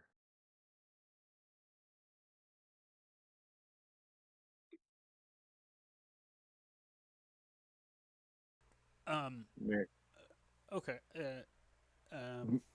Well, so I'm just going to end the scene there because I wanted to move on with what is going on outside the Yeah. plaza. But yeah, he made his offer, and it sounds like you guys aren't going to take it. Not yet. Yeah. But you kind of know where he stands on stuff. Yeah. That's what I said. Thanks for the info. Bag the coins, hand them over to Therum. So going on outside around the bank, is the plaza. People are congregating, whooshing around, and give me a wisdom check, Kailani, and Guilford.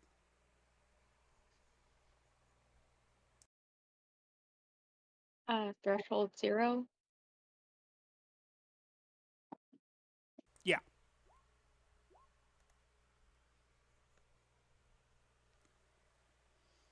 Okay. A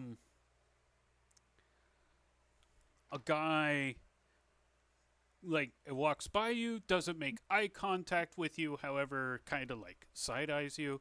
He's a short, younger looking guy in his mid 20s. He's got short brown hair, clean shaven, human.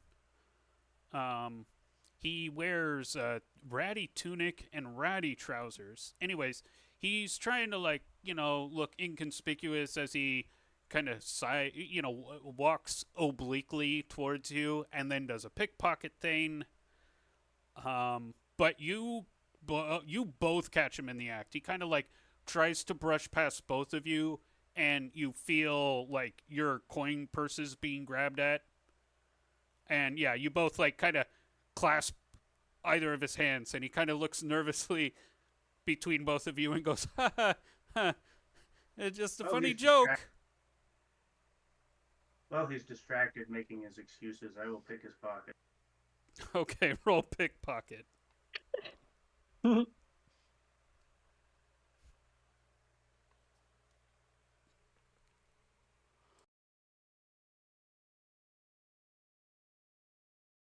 That was masterful. That was on a D100. Wow.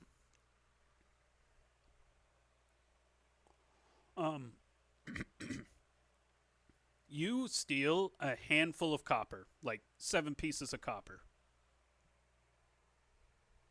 Believe it or not, that is a significant amount for me.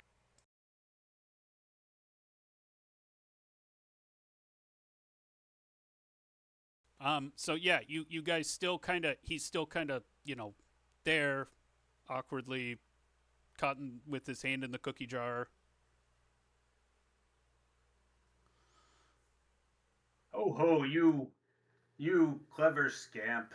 Oh, you just need to be more careful about where you stick your hands. Perhaps I could give you some pointers later. In the meantime, why don't you, well, why don't you buy your way out of this situation with perhaps a little bit of information? Yeah, sure. I got information. Yeah, I know everything in this town.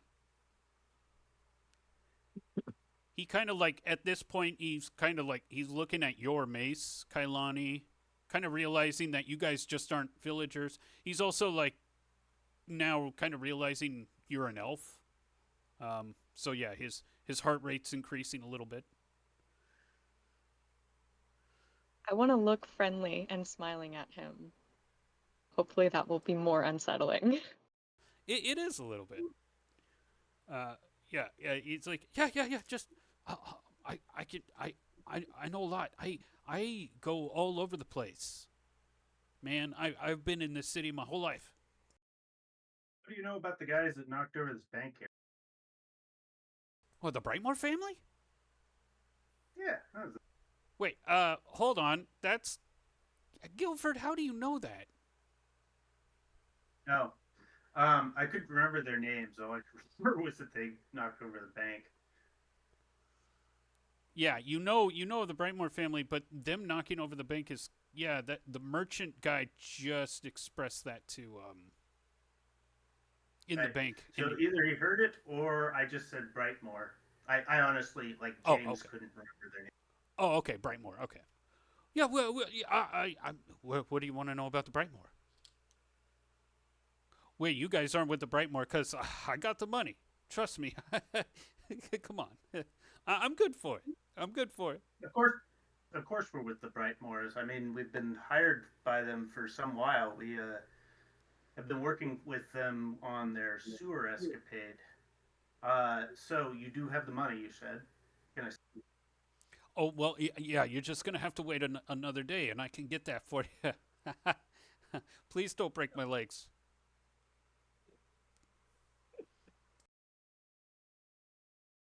I will look to sorry, Kyle. Hey, friend, we don't do that kind of thing here. Just like we don't like when you try and, you know, pick things out of our pockets. So, uh, but we certainly uh would like uh no, I don't know. Like, I don't know what to say to this guy. Yeah, I Information guess on we the need. Brightmores. That's the angle you started with. Um, Just ask a question about the Brightmores. Anything. yeah, have you had much interaction with the family? Well, I sometimes a guy likes to play games, and sometimes a guy likes to think he has a sure hand. And as he says that, you notice that one of his pinkies has been cut off, like at the first knuckle. Um,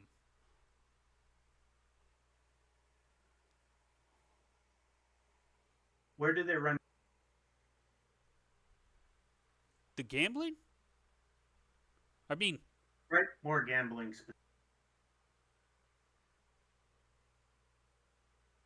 um, they run. Well, they usually just do that at the heavy bender. That's where they run the games. Not every night though, because the kingdom doesn't like us when we gamble. It's sinful or whatever against Cosgrove's desires or whatever.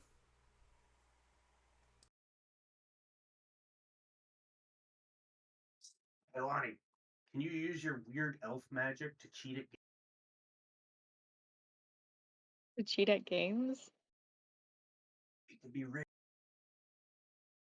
Uh, I think I would just make the dealer fall asleep, and then that would just be a robbery. A little less subtle that, but you're the.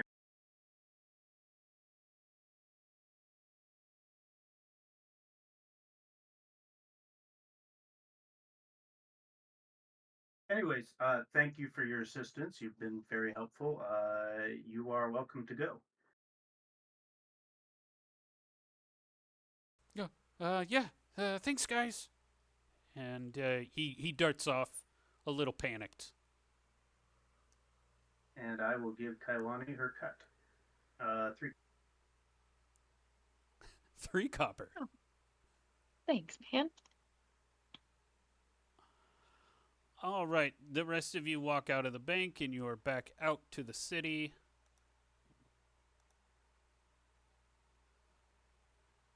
It is now the afternoon. Lunch hour is over, but you guys are kind of hungry.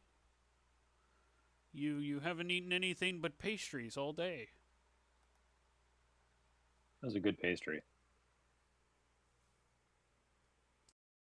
All If jerky. you've never had a beggar's purse, they are very filling. But I could probably eat another bite. Still want to find some new rope.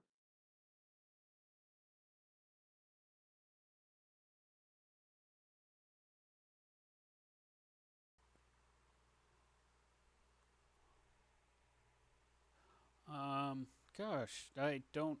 Basically, all I have is the. I do have another bar, but it's not anywhere near where you guys are. So yeah, it's basically Soldier Salvation. It's where you guys can go. That's where you guys have been staying.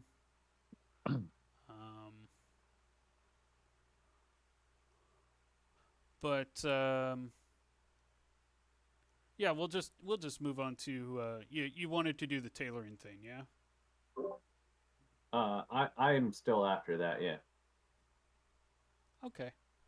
But I mean, if we even just walked across a couple food stalls on the way, like that'd be all right.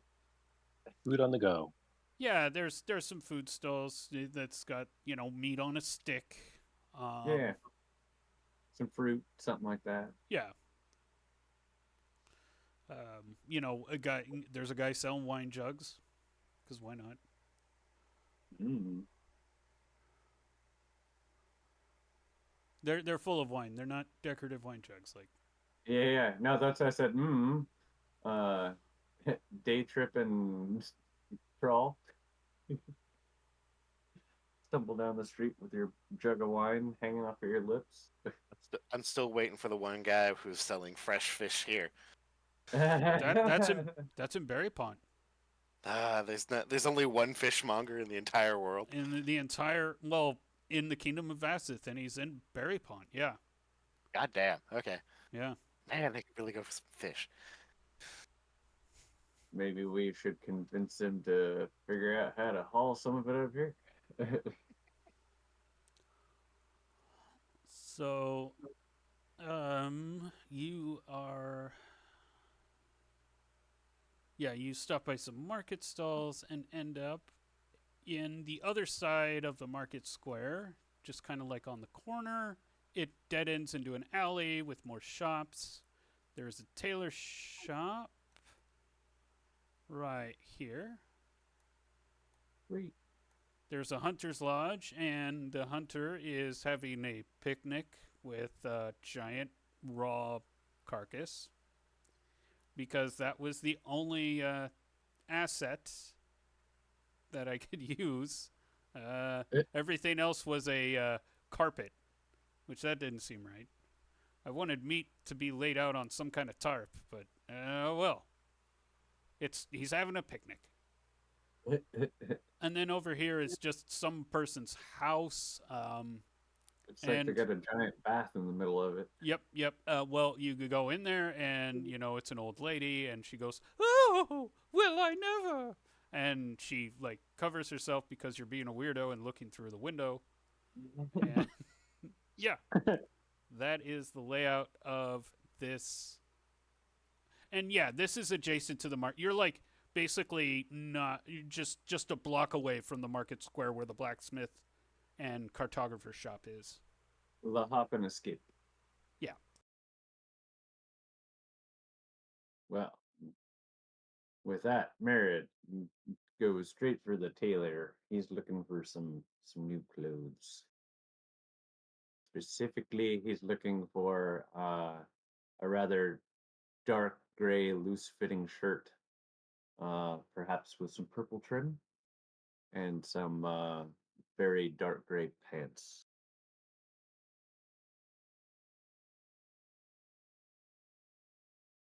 Okay, you walk in, and there is an average height, skinny black guy with a horseshoe haircut, black, and he's got a chin strap, but no mustache.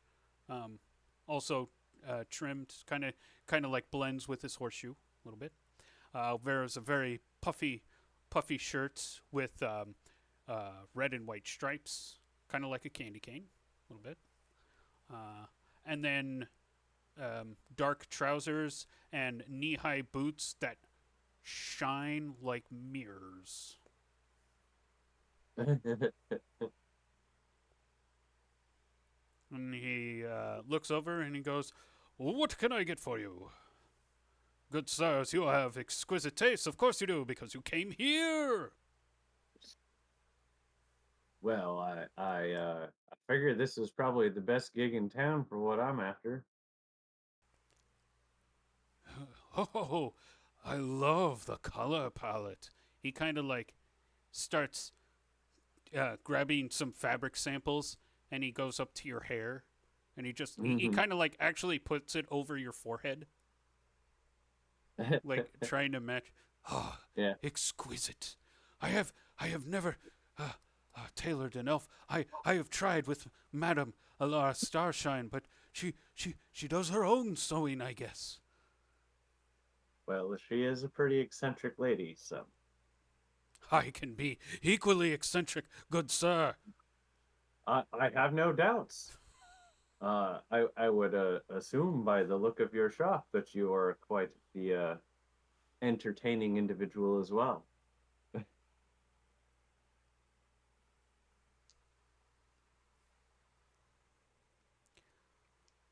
So, what are you looking for? A shirt, pants, coat? I was definitely hoping for a new shirt and some pants. As you've already noticed my hair, I'm looking for something perhaps trimmed in a similar color to that or my eyes. But other than that, I'm looking for like perhaps a dark charcoal gray for the main body of, a nice loose, breathable shirt and pants. Yes, yes, I will. I will take your measurements right away. Any recommendations for a good pair of boots? Oh, yes, well, uh, uh, the leather is nice.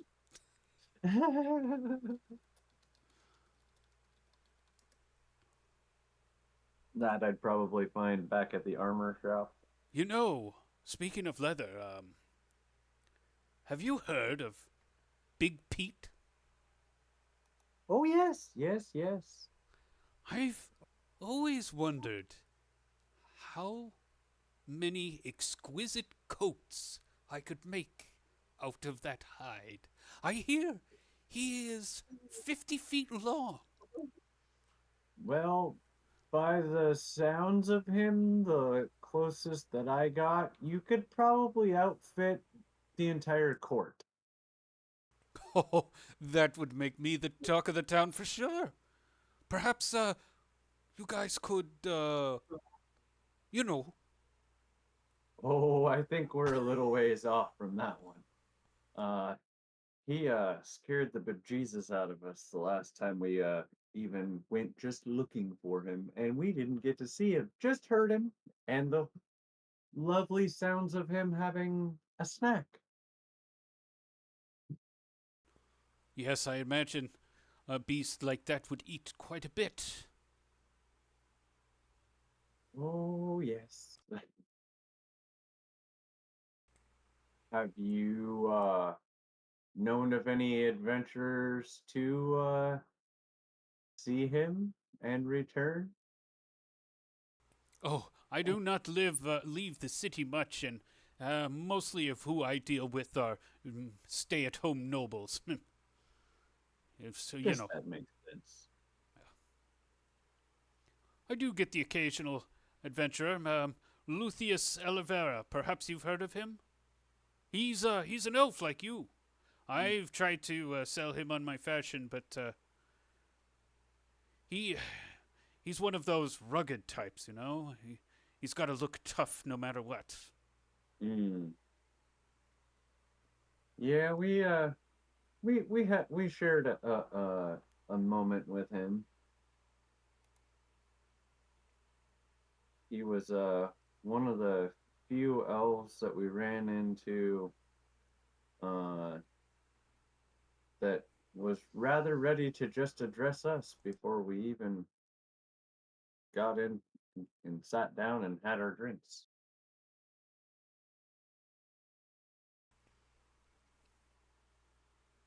Well, I know that these lands can be quite unfriendly to your kind, and I guess on behalf of all of the citizens of Kingdom of Vassith, I apologize.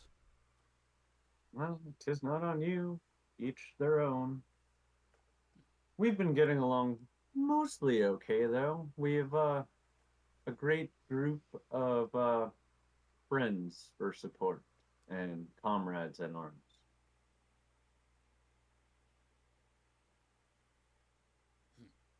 Kailani, are you also in the tailor shop? Uh, it sounds like not at first, but I probably would have wandered in at some point because I would like to see what stuff he's got. Yes. As soon as you wander in, he goes, "Oh, magnificent hair!" And This is my I cousin. think you. I can see the resemblance. He holds up more fabrics, and he's like, kind of shaking his head at some, but then he's like, "Oh yes, perhaps I could tailor a suit for you as well." Oh, I'm not much for fancy clothes. Do you have any decorative headbands, perhaps? I have I have headbands, headscarves, tagelmusts, hijabs. And he just starts listing all these different cloth chaperons. Uh, Oh my. What's your general price range so I have an idea? so we're dealing with like silver pieces at a time. I would say one or two silver pieces is like dirt cheap here. But then up to probably a gold, maybe 2 gold, as much as 10 gold for one item of clothing.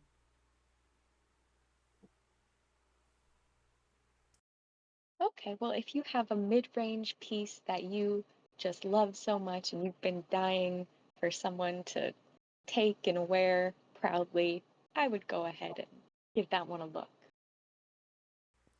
Oh, well, this is a series of headscarves I have made for the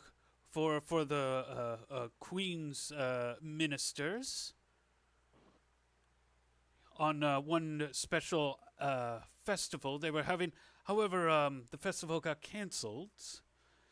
But and he shows these basically very intricately designed headbands of we'll say silk. Yeah, we'll say silk.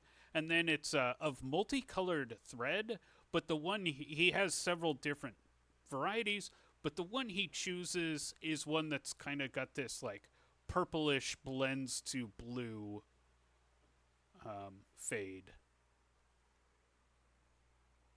Oh, this is gorgeous. I'll take this one. What happened with the festival? Oh, Nerton. Oh, yeah, that tracks. Uh, yes, and I hear they're going to be doing another festival for those that saved Nerton. Oh, how exciting. And I'll just like look at my cousin like, haha. Yep. The little twinkle of an eye and a quiet snicker between us. So it'll be so 2 gold to outfit you, Mayred, but he has to get it to you in a couple days. Yep. 4 silver for you, Kailani, and you get to walk out with a new headscarf. So, Sweet.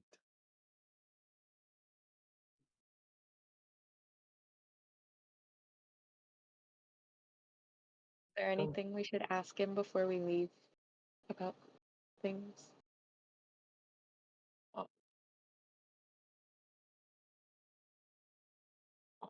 Off the top of my head, I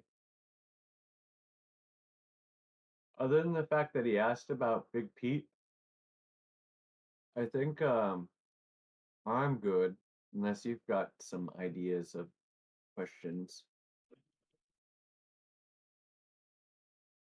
No, I don't think so. Mostly I just wanted some new digs.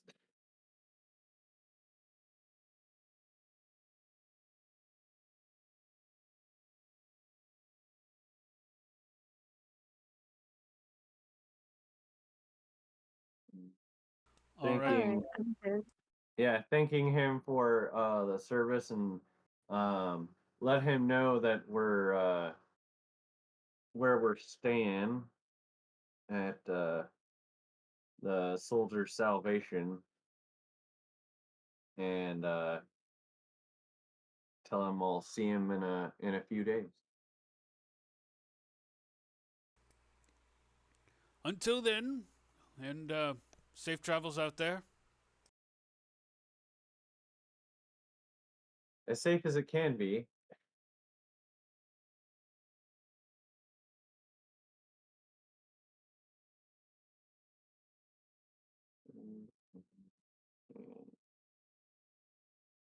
Okay. Guys are back out on the street. Looking for the rest of the party.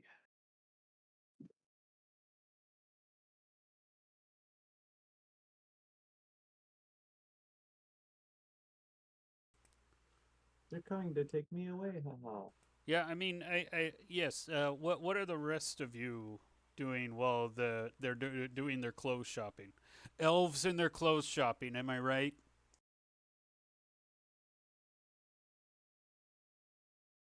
We're just more fashionable than the rest of you. Oh, you Not our just gotta fault.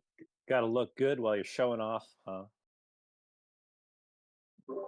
I ordered fairly simple. I just wanted some new light clothing.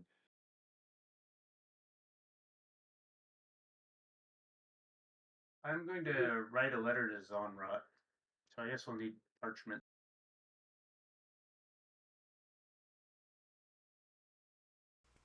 I I'll say that that's easy to grab from the cartographer.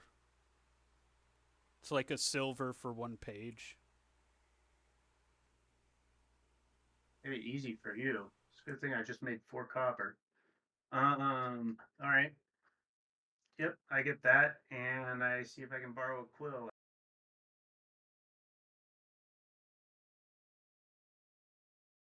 Okay, you write your letter. Alrighty, I'll figure out what's on it. Yeah, and actually, I could make that a handout for Mike next time he logs on. So he's like, oh. So yeah, Sounds forward me the content of that letter because I would love to play this up.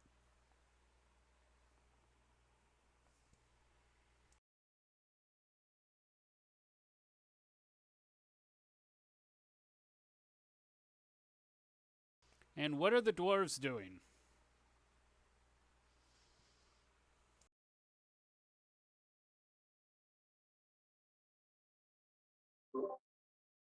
Playing solitaire. Well, it sounds like Stickbeard walked away. Therum is anxious to go do something. We've been wandering around the city all day. Do we want to put in an order for like the building stuff?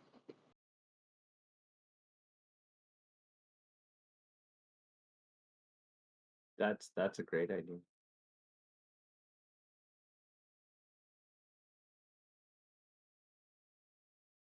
Where do we go for You go to the Masons Guild. oh, yes.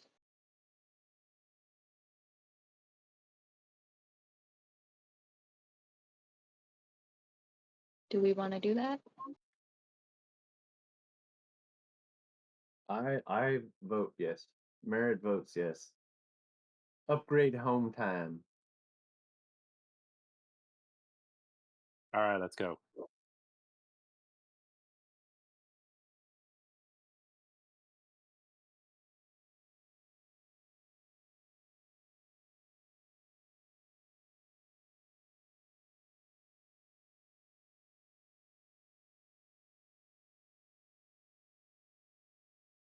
Mm.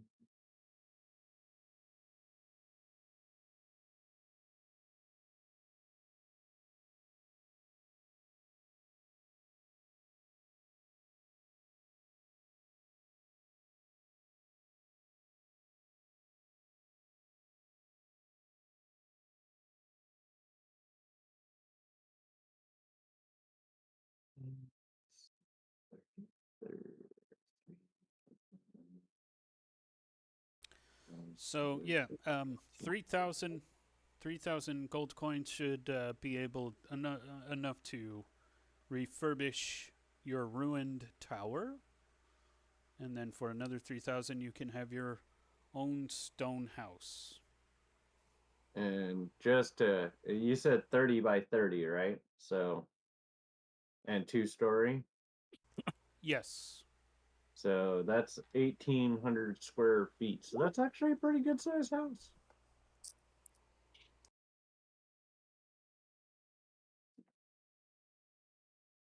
And But Stickbeard, I'm just was wanting to let Stickbeard know, we are discussing um, how to move forward with building your settlement.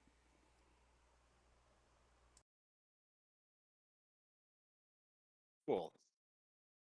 so, do you guys think we should go for both or one? I'm kind of thinking both, but that is a good chunk of what we've built up so I feel like it'd be an investment in the future. far. That was my thought. And I mean, 1,800 square foot brand new building plus the existing structure being renovated would be, I mean, that's like having two full size 3-bedroom houses. So,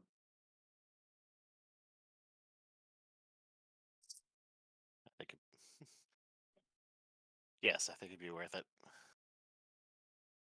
One thing to think about. I don't know like how deep the Kraken is and like if well, he it, could mess stuff up.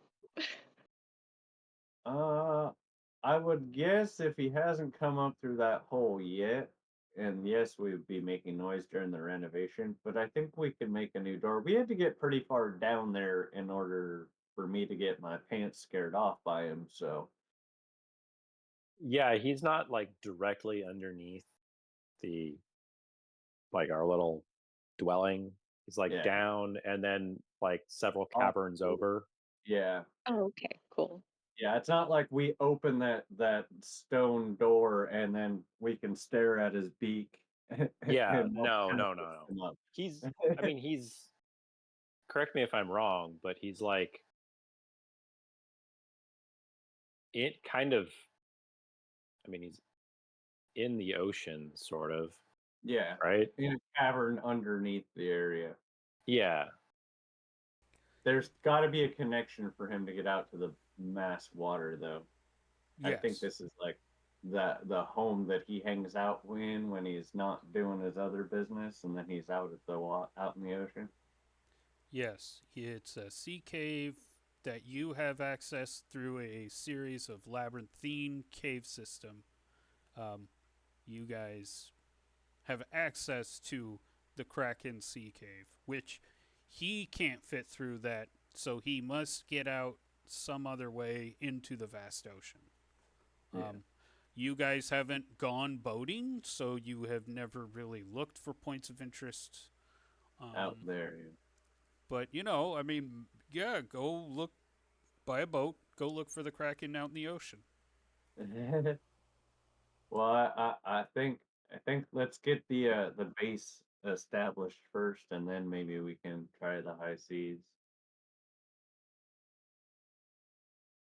And I think if we're doing the renovation, we can probably make a more usable yet still very sturdy entrance into those labyrinths in the renovation.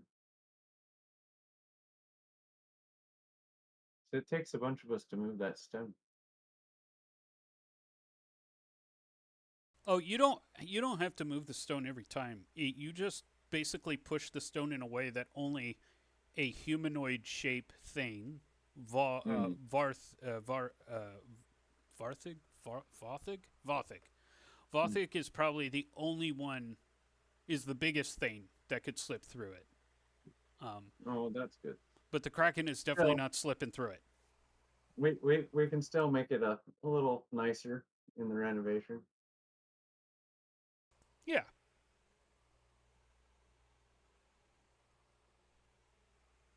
Dun, dun, dun. All right, so yes, drop all that stuff off at the Mason's Guild and see what they tell us. Okay. Yeah, it's going to take a few days, but they will get started on the process. You deal with some kind of faceless, genderless, blue robed individual working for the Masons Guild.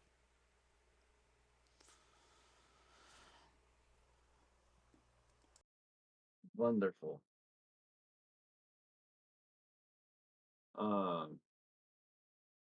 While we're dropping all that information off, could we ask them just for future reference what it would take to put a stable there?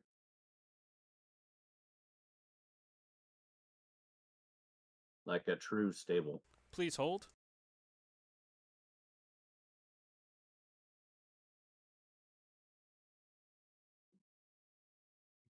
We're running the numbers. Calculating. Calculating.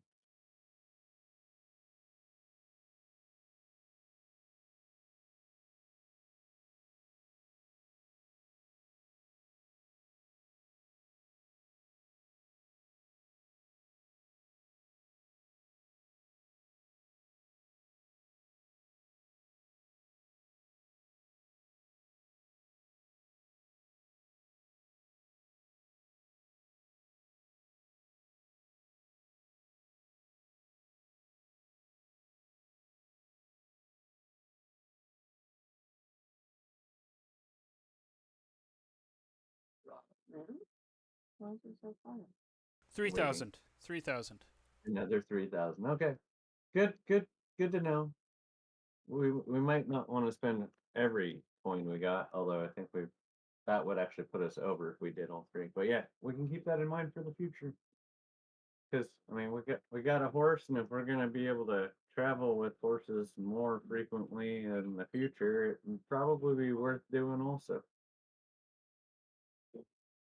Poor Lucky. Shelter's one aspect, but food's another. And plot relevance, there is a forecasted grain shortage that is going to happen. And also, to that effect, Zonrot actually, along with the halfling Bearwall of Ficus, have kind of started building hitching posts in that area that I was showing you just south of your air. Out, I mean, a hitching post is one thing, but a full shelter to. yeah, exactly. But the thing is like shelter's one thing, but food is the other, and that's why they put the hitching post out there. So if you had livestock, they would have somewhere to eat.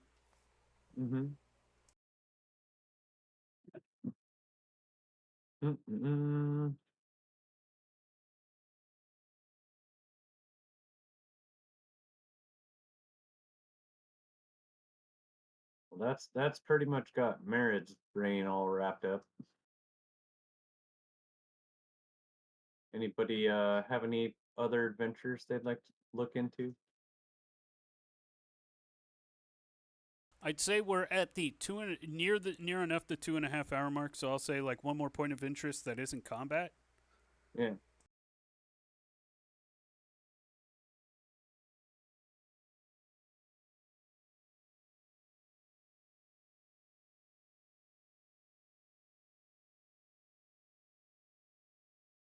Here, I'll put you guys on the city map so you can kind of look around.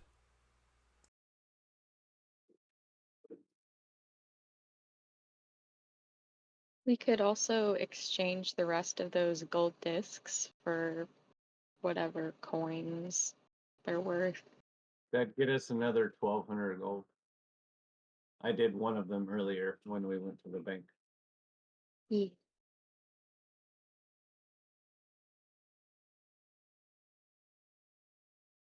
And I handed that bag off to Therum, and who knows what he did with it. Oh, just been holding on to it. How much gold was in there anyway? 100. Oh, okay. Yeah, each of those coins is worth 100. Or Oh, each of those okay. discs. And I only exchanged one of them just to kind of get a feel out for the information about those discs.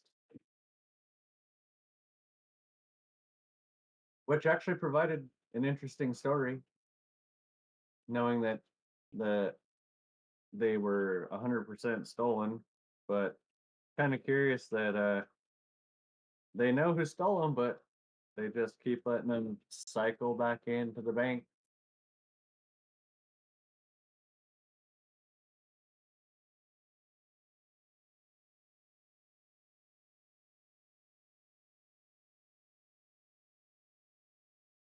Did you want to exchange the rest of them?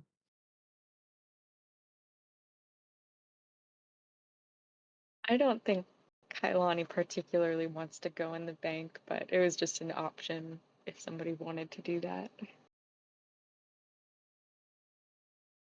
mean, there's always a chance that we could exchange them for something even better at some point.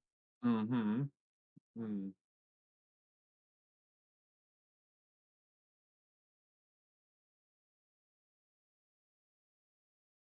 Yeah, I'm fine holding on to them as a. Yeah.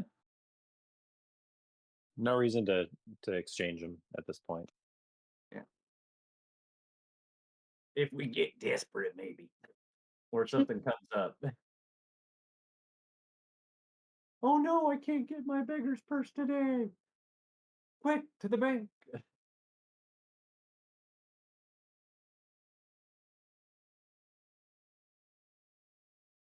Dun, bum, bum.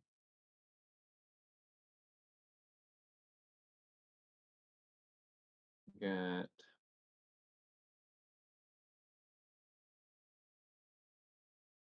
oh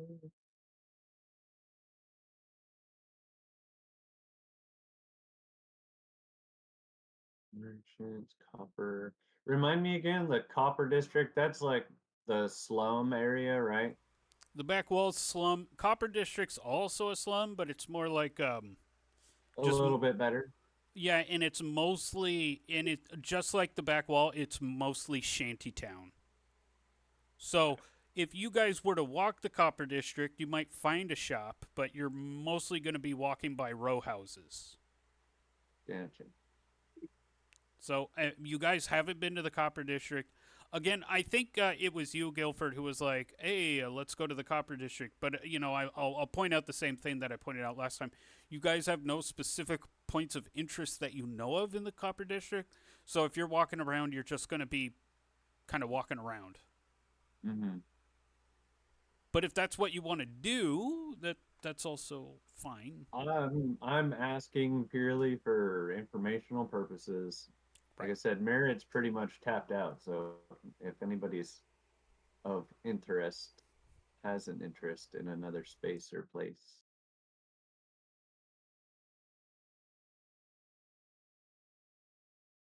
Guilford's just plotting for tomorrow.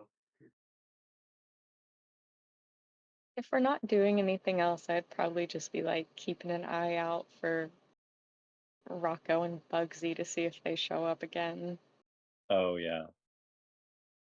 Since we are in the city, I think Merritt's going to go ahead and take a walk to that park because that's the most amount of nature I'm going to get while we're here. And I've been away from my plants and animals. Okay, and yeah, we'll just kind of end this session at the park. I have one idea. Not, Oh, eh, it's not So it's not a full point of interest, but it's more like thinking ahead to me being gone next week. We just put in an order basically to retrofit. So we did like finalize. We retrofit the ruins and we build some housing, right? Mm-hmm. Like Yeah. signed and sealed, so to speak. Yeah. If you Which spent the needs to gold, come out of our Yeah. hall. Yeah.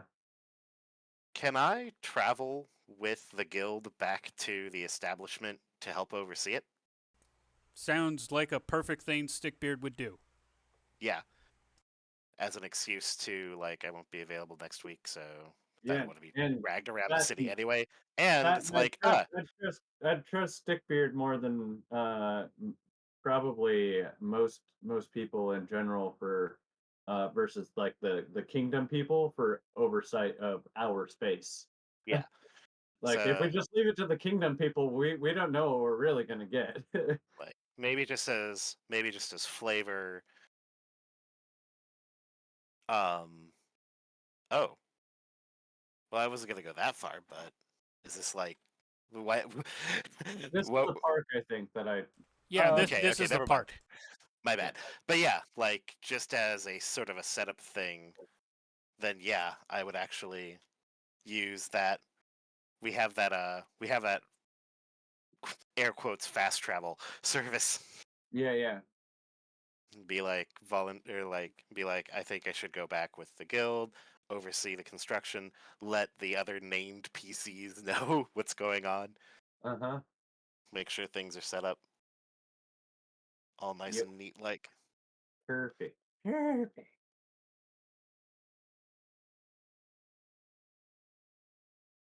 If nothing else, Mm, a little extra flavor. yeah.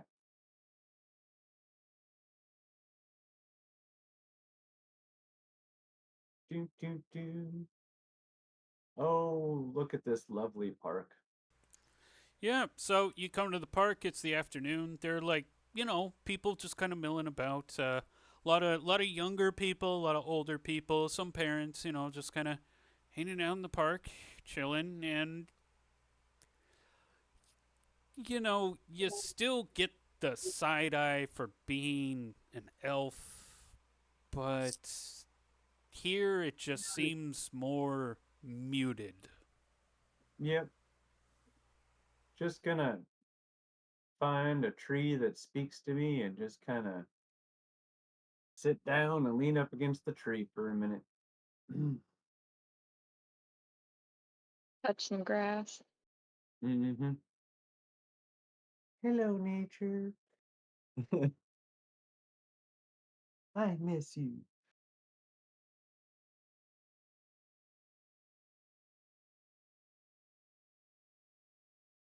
Ta-da!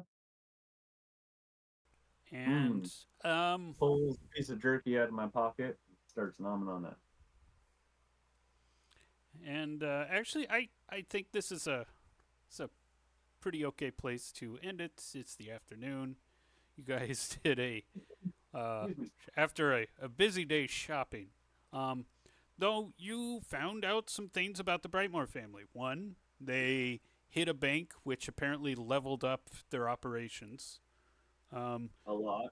they've been making inquiries into the sewers, and thanks to Guilford's guile, um, you were able to discover that they were interested in figuring out how you got into the sewer. And now I guess Guilford has promised to produce a mage that will. Well, I'm sure that Yeah. won't. I'm sure that won't be a problem down there. That's a problem for future you guys. Not a problem now. Uh-huh. Precisely. Lord help And us. Also got wizards are powerful people. They can figure. also got an offer to assassinate the Brightmore from the bank dude.